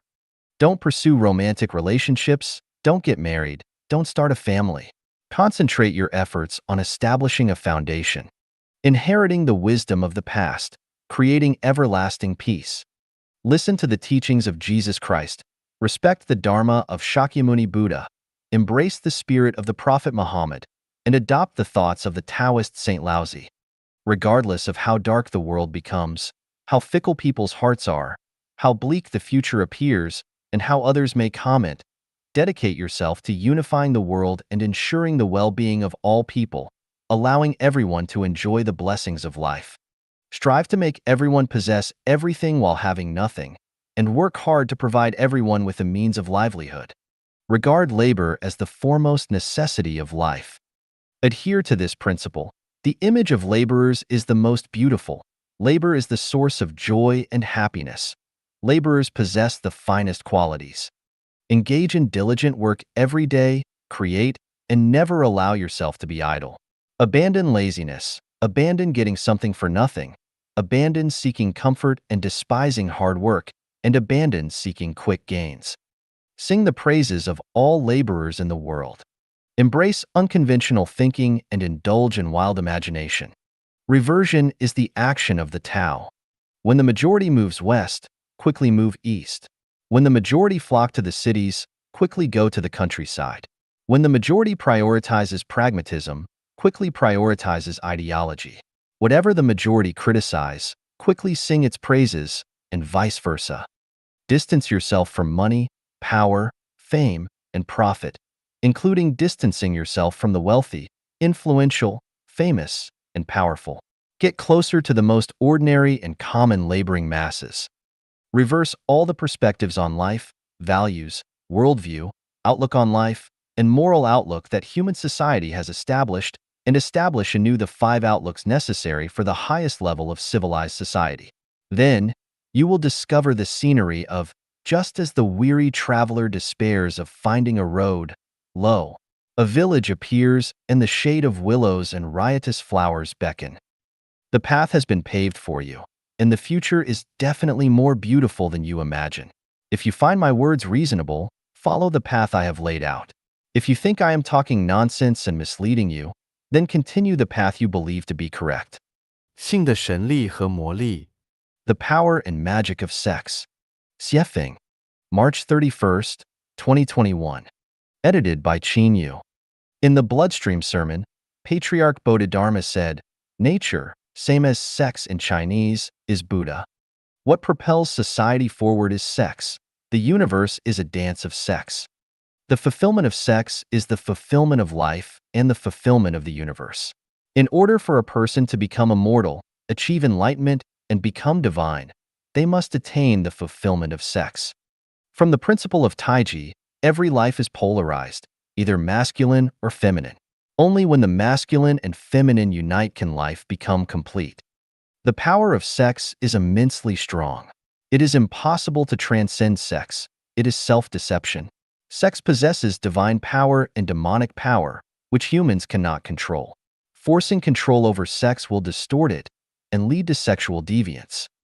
When sex is liberated, the world becomes peaceful, people become harmonious, and society becomes balanced and stable. Therefore, sexual freedom is both fundamental and ultimate freedom. Without sexual freedom, there is no personal freedom, no fairness or justice in society, and no possibility for individuals to become immortal, achieve enlightenment, or become divine. Thus, sex should bloom freely like wildflowers in the mountains and flow freely like rivers. Sex is amoral. Therefore, moral standards should not be imposed upon it. The following conclusions are derived from an insightful perspective on sex. They may be shocking, but I hope readers will not reject them based on outdated beliefs and moral standards. To determine their correctness, rational analysis and judgment should be employed. Respecting facts, examining them with a scientific spirit and logical abilities, and avoiding emotional reactions is crucial, as becoming emotional renders one unable to reason. The conclusion is as follows. Regarding anyone's sexual life and behavior, no matter how strange, bizarre, even absurd, or how promiscuous, licentious, immoral, or even deviant it may seem, as long as it does not harm others or society, as long as it is not forced and is willingly embraced by those involved, it should be tolerated and should not be condemned or even criminalized. For example, sexual intercourse between humans and animals, between a father and daughter, mother and son, grandparents and grandchildren, son-in-law and mother-in-law, and so on. For example, the fickleness of women and their involvement in multiple sexual relationships, the promiscuity of men and their involvement in multiple sexual relationships, and instances of infidelity within marriages, and so on. The myriad of unconventional sexual activities and patterns should be understood. Human society does not need to astonish or insult these individuals, nor should it hold them hostage to morality. I solemnly declare that I do not endorse the aforementioned sexual behaviors, but I can understand them. Those who have a full stomach have no idea how it feels to be hungry. The wealthy cannot truly experience the hardships and helplessness of the poor. Those with a full stomach cannot set standards for those who are hungry, and the wealthy cannot dictate norms for the poor. This is similar to how lions and tigers cannot establish behavioral guidelines for zebras and gazelles, and wolves cannot set boundaries for sheep. When the powerful drive of sex erupts, the best approach is to satisfy sexual desires. When satisfaction cannot be achieved, people will seek various ways to fulfill their intense sexual cravings. People do not desire to engage in sexual intercourse with animals. However, if conditions for sexual intimacy with humans are not present, they may resort to releasing sexual energy through intercourse with animals. If even that condition is unavailable, individuals may engage in sexual relations with their own daughters, sons, grandsons, granddaughters, uncles, aunts, mothers-in-law, nephews, nieces, and so on. As for infidelity or sexual relationships between masters and disciples, teachers and students, these are already considered quite normal phenomena. In the world of women, sex workers are a group of extraordinary women because they provide countless men with sexual fusion and satisfaction. They are considered great because they adhere to the principle that the higher the degree of shared experience, the greater the value. Therefore, it can be logically deduced that women who engage in sexual relationships with more men and men who engage in sexual relationships with more women should be affirmed and should not be subjected to condemnation or persecution. Human beings should prioritize reality. Once individuals reach maturity, they enter a stage of sexual needs. Maximizing the acquisition of sexual energy not only leads to happy and fulfilling lives for each person, but also promotes a harmonious and stable society that progresses towards civilization. The prerequisite for human civilization is sexual freedom. Without sexual freedom, human civilization cannot be achieved. Sex is a form of energy and a resource that is inexhaustible. However,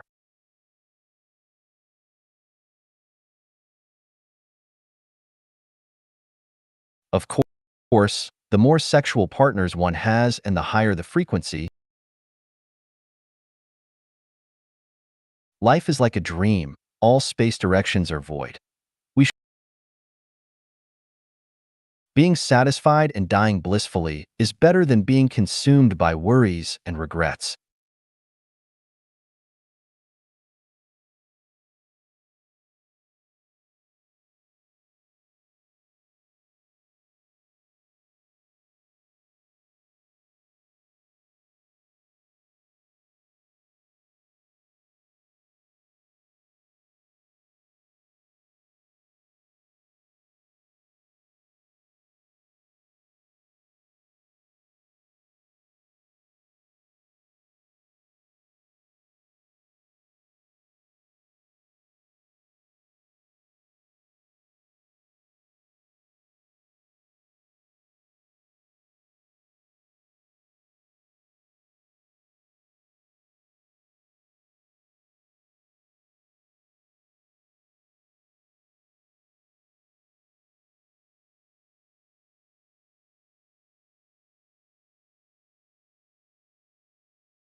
Regrets.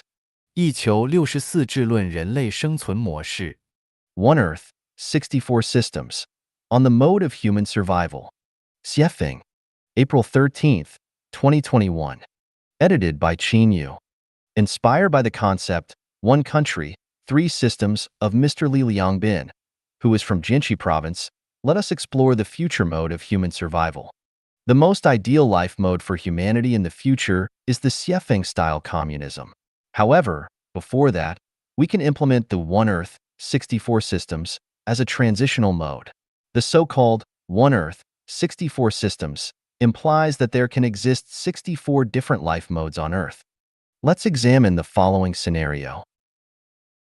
In a circle, there are cows, horses, donkeys, sheep, pigs, dogs, chickens, ducks, and geese. Due to their different habits, food preferences, and physical characteristics, conflicts, arguments, and fights often arise between them. Chickens, ducks, and geese often complain that sheep, pigs, and dogs trampled on their eggs.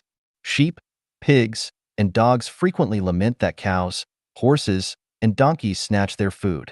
Cows, horses, and donkeys often grumble about chickens, ducks, and geese defecating in their feeding troughs. All the animals blame each other for excessive flatulence, making it unbearable for anyone. As a result, no one is leading a good life, and it becomes impossible to live under such circumstances. To solve the above problems, moral education is futile and ineffective. The best approach is to separate them and provide each animal with its own enclosed space, corresponding to their species. This way, we can avoid mutual complaints and torment. The human species has some similarities to the livestock mentioned above.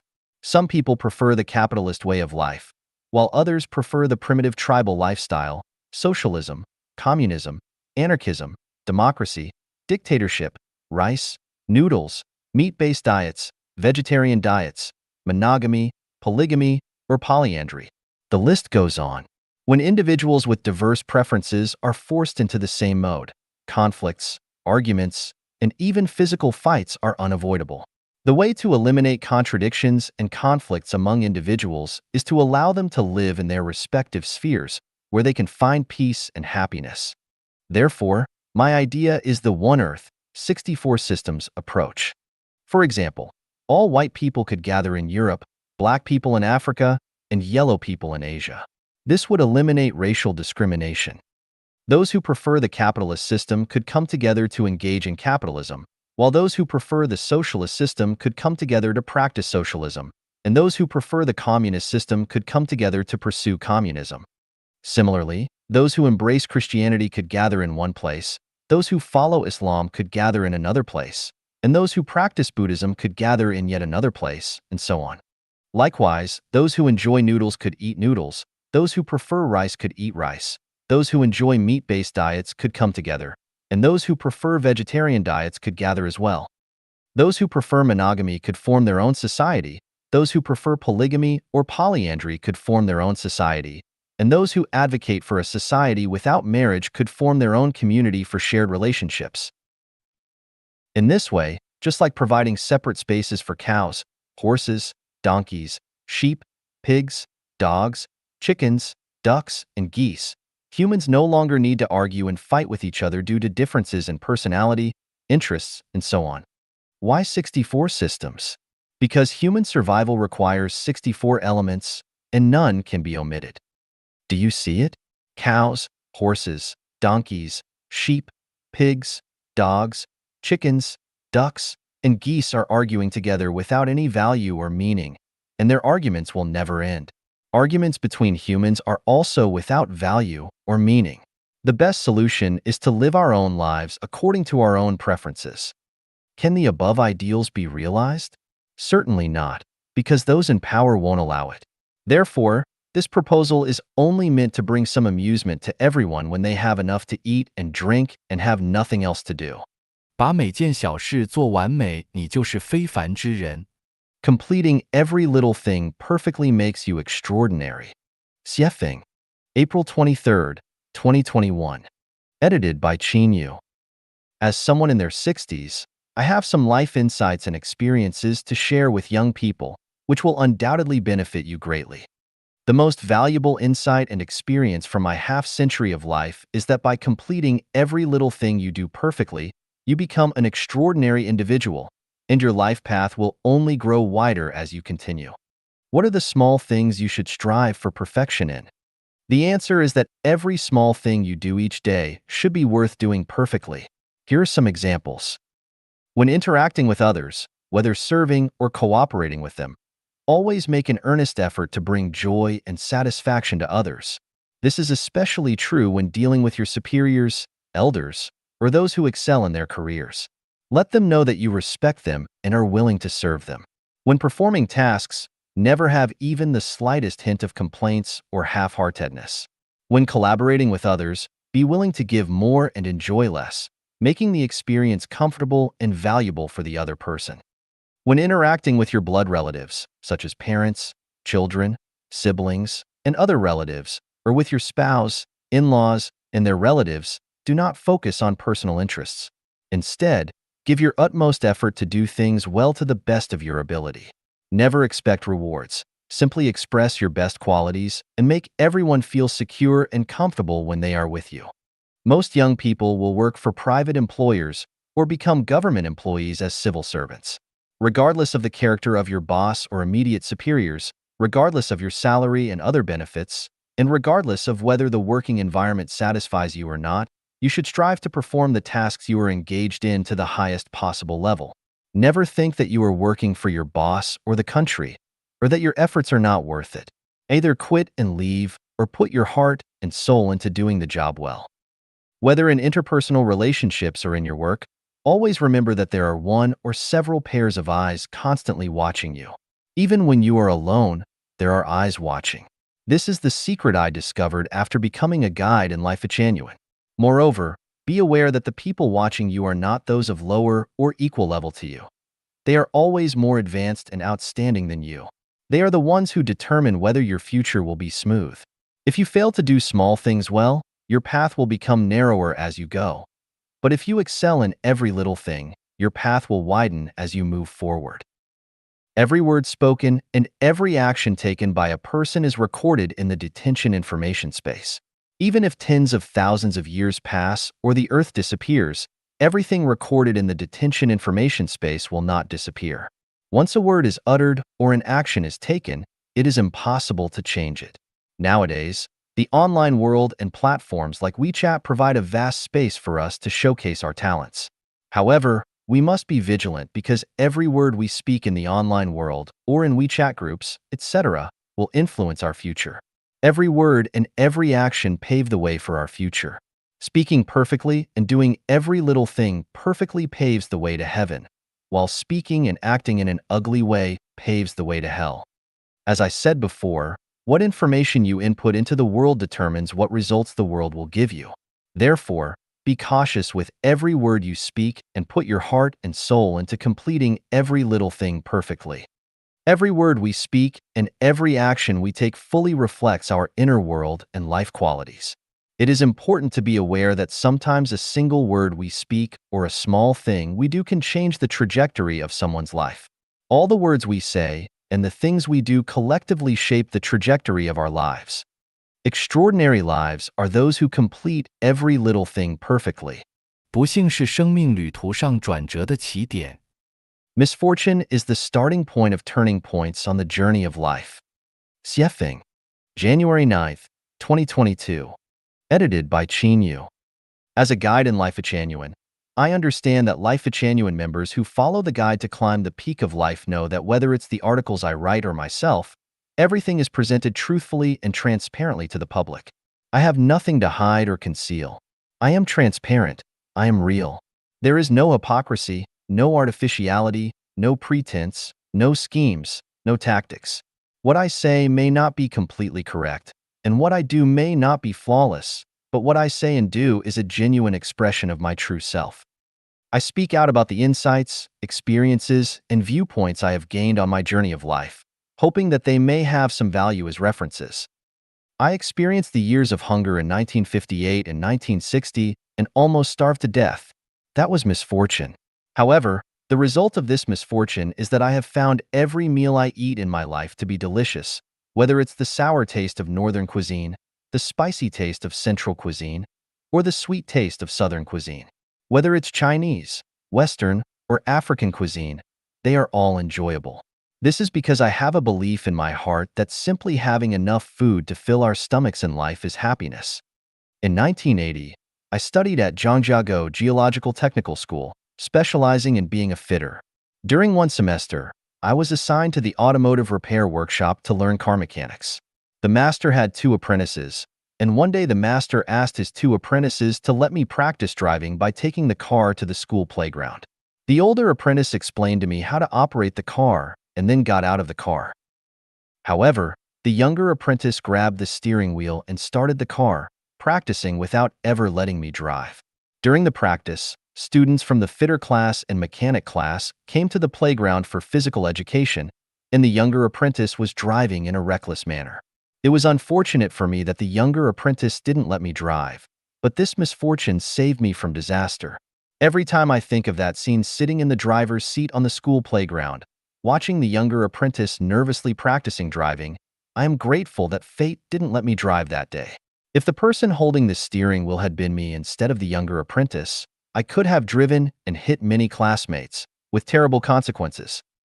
I might have been born with the qualities to become an official. During my primary school, middle school, technical school, college, and the first semester of university, I was almost always the class monitor. At the age of 18, I became the deputy secretary of a brigade managing 11 production teams. In 1984, I was designated as the director of the third echelon in the geological hydrology third team. In 1988, I was designated as the principal of a school for children of employees in the Geological Bureau. In 1992, I was designated as the director of a prospecting machinery factory. Unfortunately, I messed up all these positions because I didn't take those official positions seriously. Looking back today, this misfortune was actually a great blessing. If I had become an official at the time, according to what my wife said in 1993, I would have already been the governor of Gansu province. If that were the case, there would be a 90% chance that I would have become a corrupt official and could have ended up in prison. Even if I didn't end up in prison, my name would certainly be infamous throughout history. In 1994, while I was abroad, the official's vehicle broke down. I was asked to drive it to Blavoy, more than 200 kilometers away, for repairs. As I was the translator, no one else could handle it. The owner of the repair shop was a white person who said it would take 3 days to fix the car. So I handed the car over to the repair shop and returned to the base. However, that evening, I was subjected to the official's insults. He wanted me to fix the car and bring it back the same day. Faced with such irrational treatment from my superior, I quit on the spot. This unfortunate event led me to leave the system I had finally entered. Later, I started my own business and embarked on the path of self-reliance. Thanks to the irrational insults from the official, I finally found my path to freedom. At a time when there were very few private cars in China, I already had a sedan and a van, and I was living in a spacious villa with a front and backyard and a swimming pool. I employed 2 people to maintain the garden and clean and wash clothes for me. Over 20 years ago, I had a car accident, an unfortunate event. However, it was that car accident that became a major turning point on my journey of life, completely changing the trajectory of my life and leading me onto the way of the greatest creator, finding the way to heaven. In China, due to the establishment of Life Genuine and the second home, I faced suppression from the government. Over 10 communities were destroyed. This was misfortune. But precisely because of these misfortunes, I was pushed to Canada.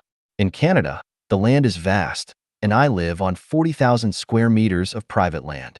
According to my friends, where I live is a mansion with 10 bathrooms, 2 washrooms, and 6 showers.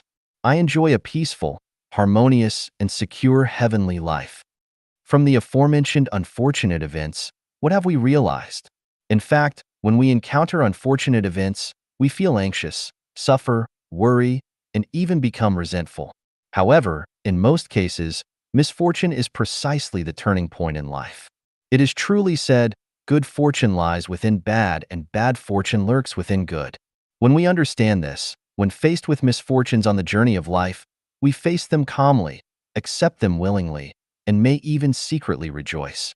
Therefore, when misfortune befalls us, we must remain calm, not panic, not go mad, not complain, and certainly not become angry. As long as we are alive, we can await the day when the clouds disperse and flowers bloom. The members of Life Genuine all know that when I lost sight in one of my eyes, everyone worried about me. But I smiled and declared, haha, from now on, I can see everything clearly with just one eye. Since the day I began losing my eyesight until today, I haven't really cared about the loss of one eye. Who knows whether it is a good thing or a bad thing? When the Chinese government released a video message calling the second home created by Life Genuine an evil community, I laughed and felt delighted all day long. How marvelous! Darkness curses the light, and the light becomes even brighter. Calling me Xuefeng, evil only serves to prove that it is a case of thieves crying, "Catch the thief." As a result, the status, value, and significance of Life Genuine in history will shine even more brilliantly, and future generations will have profound respect when they hear about Life Genuine. When numerous unfortunate events occur on the journey of life, congratulations! The gates of heaven have already opened for you. Misfortune is the starting point of turning points on the journey of life. Please cherish misfortune. 仇富必将贫穷。 Hating the wealthy will lead to poverty. Xuefeng, January 12, 2022. Edited by Qin Yu. Philosophy tells us that the principle of unity of opposites is universal in the universe. For everything, there exists something that is its opposite. If there is an up, there must be a down. If there is beauty, there must be ugliness. If there is wealth, there must be poverty, and so on. This existence of opposites is not only reflected in the external world, but also within ourselves. It means that within the same person, there can also be opposing aspects. For example, if you dislike wearing clothes, then you can only be naked. If you dislike the truth, you can only live in falsehood. If you dislike men, you can only become a woman. Therefore, if you hate the wealthy, you will inevitably head towards poverty. From this, we discover a pattern. Things tend to move towards their despised opposite. Based on this pattern, we can draw the following conclusions. If you hate heaven, you will move towards its opposite, hell. If you hate hell, you will move towards its opposite, heaven. If you despise landlords, capitalists, and the wealthy, then you will move towards being a poor farmer, a wage laborer, or a beggar. If you despise violence, you will move towards peace. Likewise, if you despise peace, you will move towards violence. If a country eliminates all the rich people, that country will inevitably move towards poverty. If a country despises civilization, it will move towards ignorance and backwardness. If all members of a nation respect, admire, and protect the wealthy, that nation will move towards prosperity and strength. On the contrary, if everyone discriminates against, insults, and suppresses the wealthy, that nation will move towards poverty, backwardness, and weakness. Likewise, if a nation, a country, despises nations and countries that are wealthier and more civilized than itself, that nation and country will inevitably move towards poverty, isolation, backwardness, ignorance, and barbarism. From this, we can draw another conclusion. You will move towards what you like. If you like cleanliness and tidiness, you will get rid of filth and messiness. If you like wealth, you will overcome poverty. If you like saints, you will transcend being a laity or mortal. If you like freedom, you will break free from the shackles of slavery. If you like heaven, you will escape the engulfment of hell. Our reality is created by our consciousness. A consciousness of poverty can only create a reality of poverty, and only a consciousness of wealth can create a life of abundance. Just look at Israel and Japan, and then look at Zimbabwe and Venezuela. The logic is evident. Do you want to live in heaven? If so, you must first have the consciousness of heaven. How can you have the consciousness of heaven? Take a look at my descriptions of the 1,000-year world, 10,000-year world, and the Elysium Celestial Islands continent. With those descriptions, you can have the consciousness of heaven.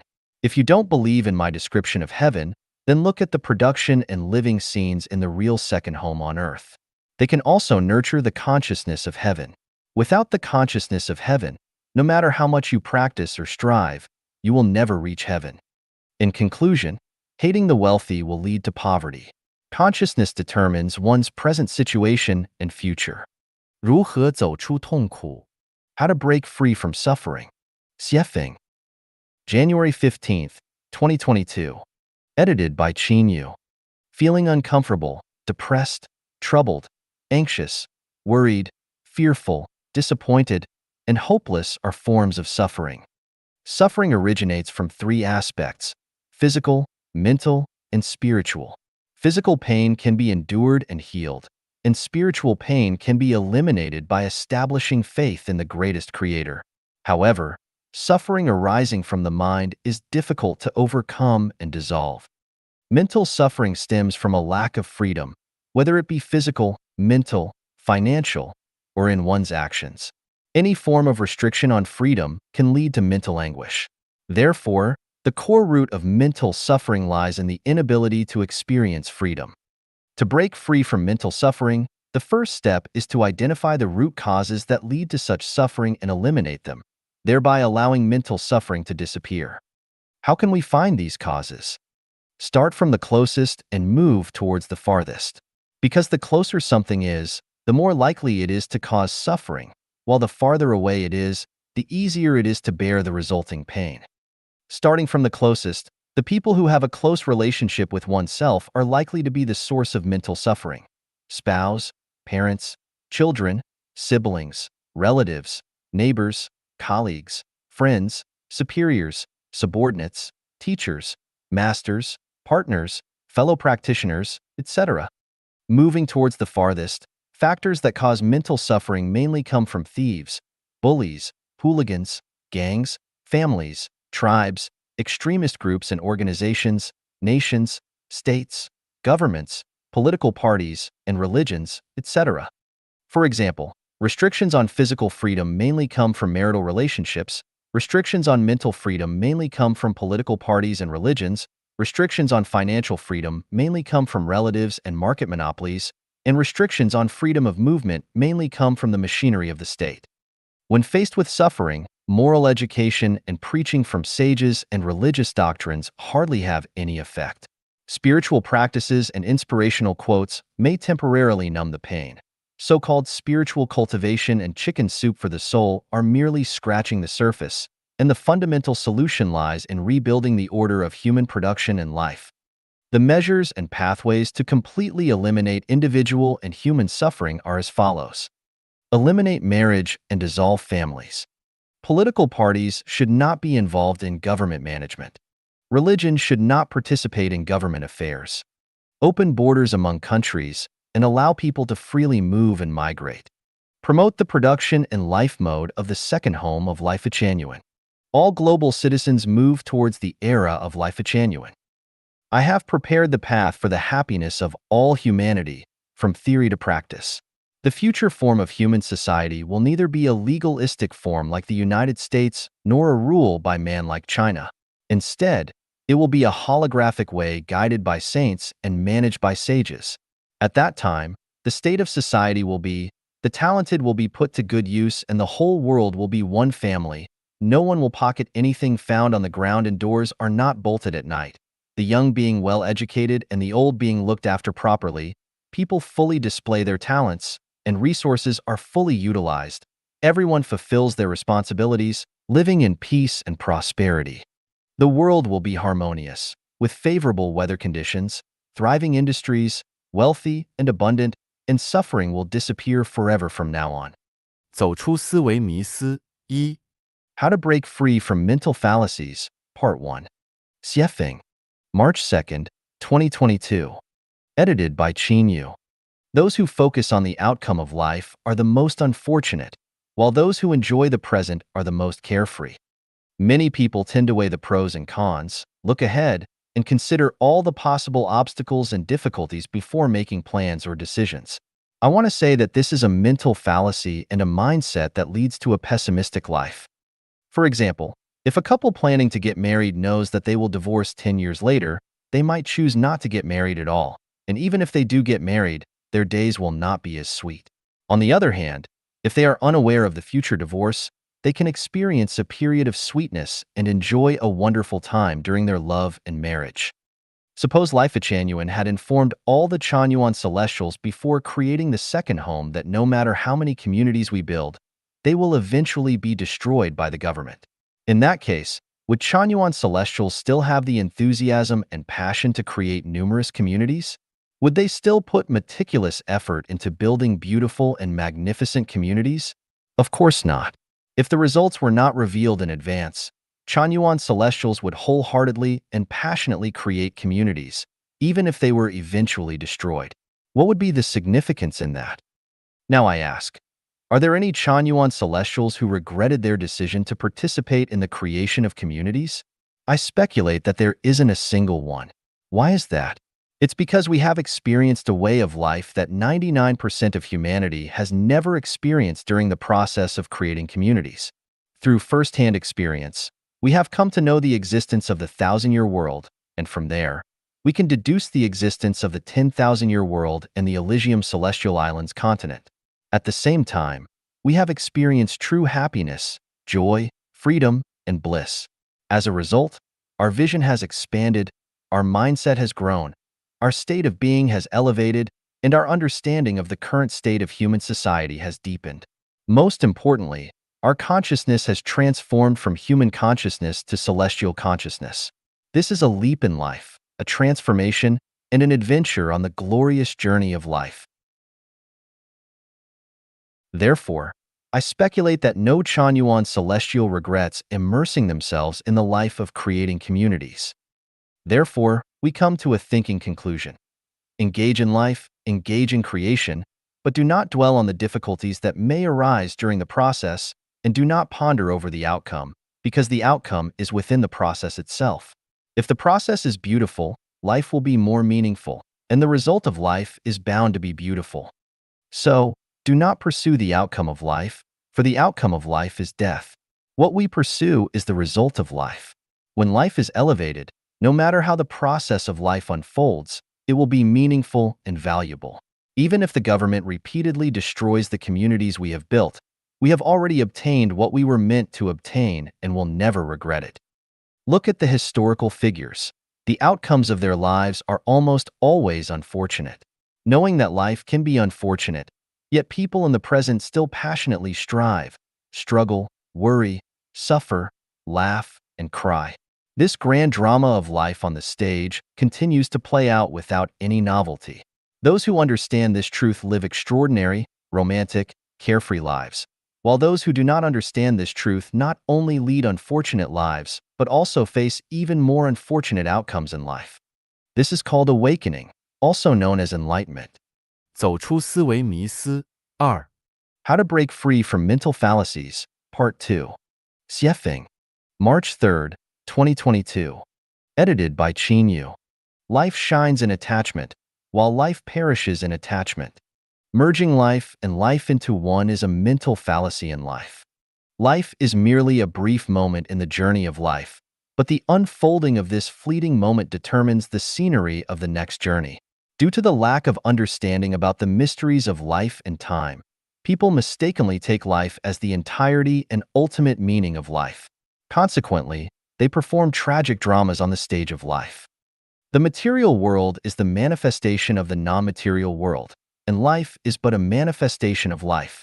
When people are captivated by the appearance of the material world and become attached to the pursuit of material wealth, status, and fame, they miss the opportunity to uplift life and, in turn, sow the seeds of negative consequences.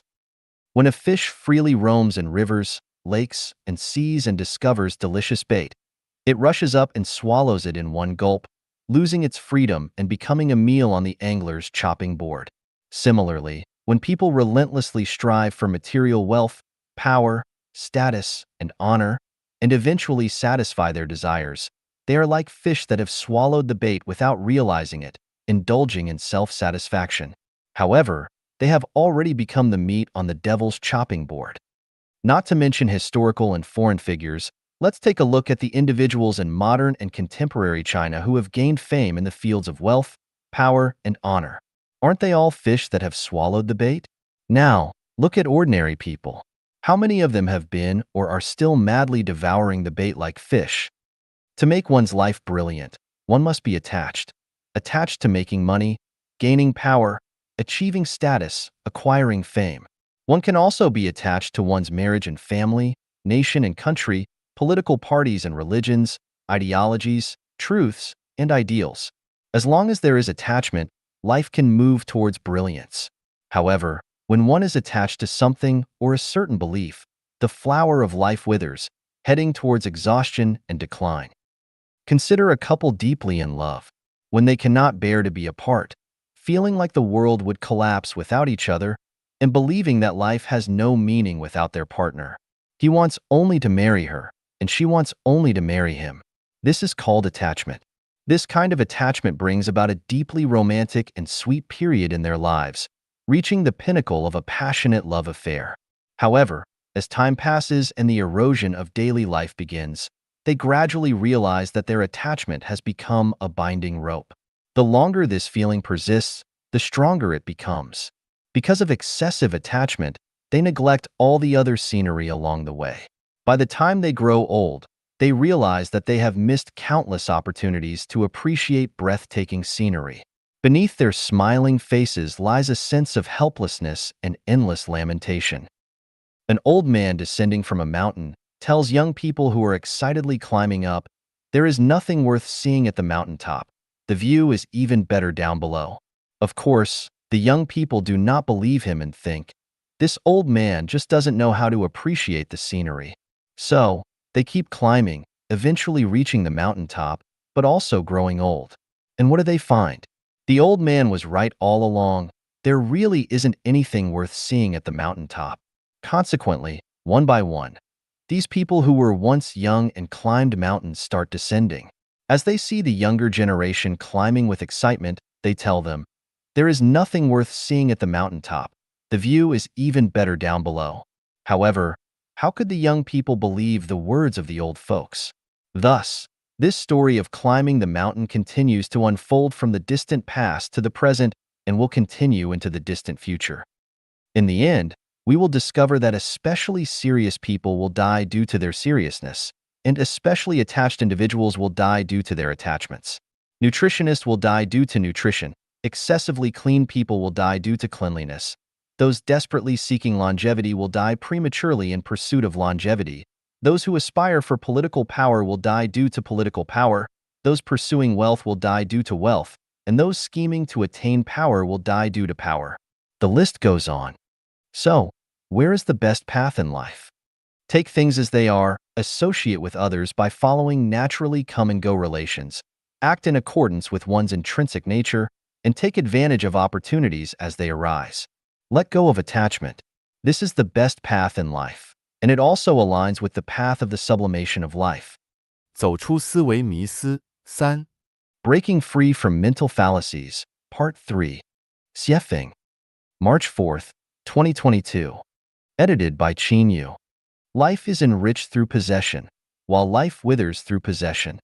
When people travel by train, they buy a ticket, enter the station, board the train, travel for a distance, disembark, and exit the station. Simple and effortless. Rarely does a passenger want to buy and possess the train they are traveling on, nor do they wish to stay on the train indefinitely. Why don't passengers want to buy and possess the train? Because it is unnecessary, and ownership would become a burden. Likewise, people do not desire to possess commercial airplanes or large cruise ships because they are merely using them for one journey. Perhaps they will only use them once in a lifetime. So why invest time, energy, and money to own them? However, the fallacy lies in the fact that despite knowing we are merely traveling through this earthly realm for a short period, where everything on earth is not worth possessing and even if possessed, it will eventually have to be relinquished, why have humans tirelessly racked their brains over what to possess? Why are they even willing to pay the price of their own and others' lives to possess illusory dreams along their journeys? Let's assume we have 1 million in cash. Is it better to use that 1 million to buy a house, or to temporarily rent someone else's house and use the remaining money for other purposes? For example, renting a house for 1 year with a rental payment of 20,000 yuan. Renting for 50 years would amount to 1 million yuan. From the perspective of life, Buying seems better, providing a sense of security and becoming capital to flaunt to others. However, from the perspective of life's meaning, renting is, of course, better because by paying 20,000 yuan annually, one would still have plenty of money left to invest in other fields. This investment may generate more wealth, not only enough to pay the annual rent of 20,000 yuan, but also leave a surplus. In other words, after 50 years, one would still have 1 million yuan in hand, while buying the house outright would leave one penniless. Some may argue that buying a house preserves its value, while money in hand may depreciate due to inflation. However, this is also a fallacy. Houses depreciate every year and may even collapse, while money in hand has the possibility of both depreciating and appreciating. Therefore, we do not analyze or speculate on these contingent factors. What we are analyzing now is whether a possession is worthwhile. The mistaken belief of striving to possess something is a human fallacy, also the root cause preventing humans from living a heavenly life. People feel secure when they possess something. It satisfies not only their practical needs, but also their psychological desires. Consequently, the goal of their entire lives becomes to possess more: land, houses, cars, status, wealth, honor. Moreover, they desire to possess people, such as in a marital relationship, where each claims ownership of the other. This is my man. This is my woman. This is my child, and so on. If you were to ask someone, "What do you possess?" and they answer, "I have a villa and a luxury car. I own a company and a business. I have 200 acres of land. I have 30 cows. I have an iPhone," people would look at them with envy, respect, and even admiration. However, if the answer is, "I have nothing," people would look at them with disdain, contempt, and even scorn. When the mistaken view of life, and values becomes a general principle for the masses, mistakes turn into correctness, fallacies turn into truth, and heaven turns into hell. When a person dedicates their lifetime and energy to possessing more and more things, they lose the qualifications to appreciate the artistic charm of life and obtain a ticket to heaven. Heaven is heaven precisely because every life possesses nothing. It is a state of having nothing. Paradoxically, it is because every life possesses nothing that it achieves the result of possessing everything. When we possess something, we feel secure, and the more we possess, the more fulfilled our lives become. Our vanity attains maximum satisfaction. However, precisely because of our possessions, we are alienated from heaven, and this is the withering of life. 人生八悲, The Eight Sorrows of Life. Xuefeng. April 3, 2022. Edited by Qin Yu. Ancient wisdom states that there are three great sorrows in life: losing one's father in youth, losing one's wife in middle age, losing one's child in old age. I do not fully agree with this viewpoint. First, these three sorrows seem to be unrelated to women themselves. Second, these sorrows are not inherent, but are created by human cognition and culture. My perspective on the sorrows of life is as follows. First sorrow, lack of maternal love in infancy. Second sorrow, lack of playmates and insufficient opportunities for joyful play during childhood. Third sorrow, lack of guidance on being a human during adolescence.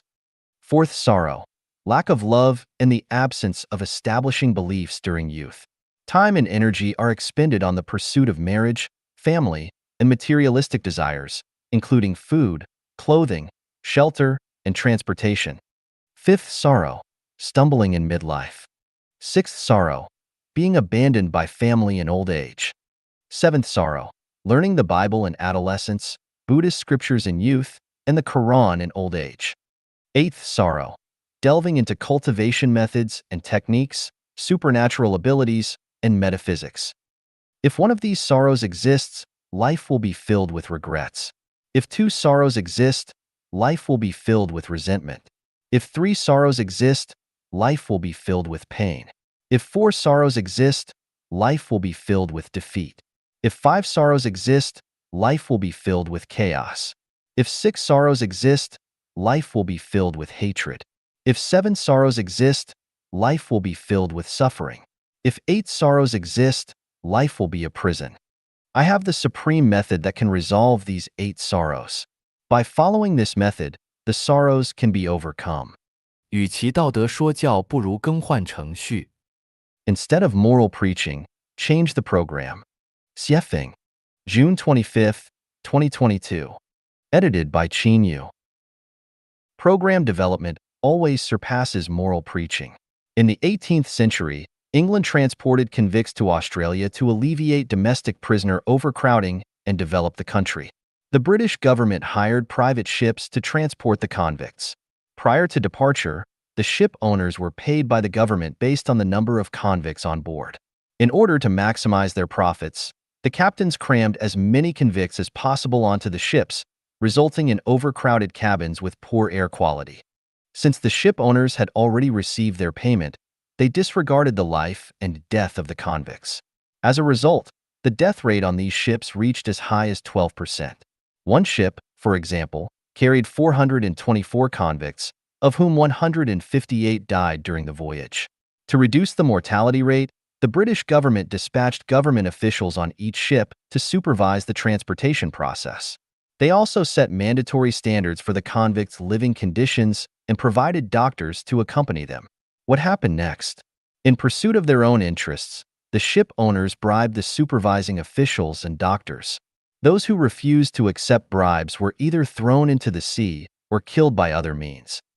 Consequently, the death rate among the convicts remained high. Eventually, the government changed the payment procedure.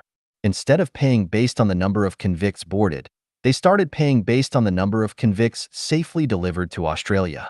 As a result, the ship owners made every effort to protect the lives of the convicts, improve their diet and living conditions, and actively seek medical treatment for them.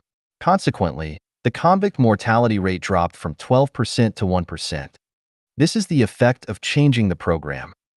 If a certain state is persistently bad, then one should not rely on moral preaching to solve the problem. Instead, consider changing the program. Once the program changes, the state of chaos immediately disappears. For example, in the matter of elderly care, there are moral expectations for children to dutifully care for their parents, with sayings such as, "Filial piety is the foremost of all virtues." However, what has been the situation for thousands of years? Despite loving parents having been around since ancient times, who have seen filial children? Since this is the case, why not change the program for elderly care? Options such as using real estate for retirement, group retirement, hotel retirement, nursing home retirement, retirement pension, and so on still fail to alleviate the suffering of elderly people, especially those without financial means. In fact, elderly care is easily to be solved. Regardless of whether the elderly have money or children, they can all live their later years happily in the second home life mode program created by Life Genuine. Another example is the issue of marital relationships. Few people have been able to handle marital relationships well over thousands of years, and the problems and pains that arise from managing these relationships are too numerous to list.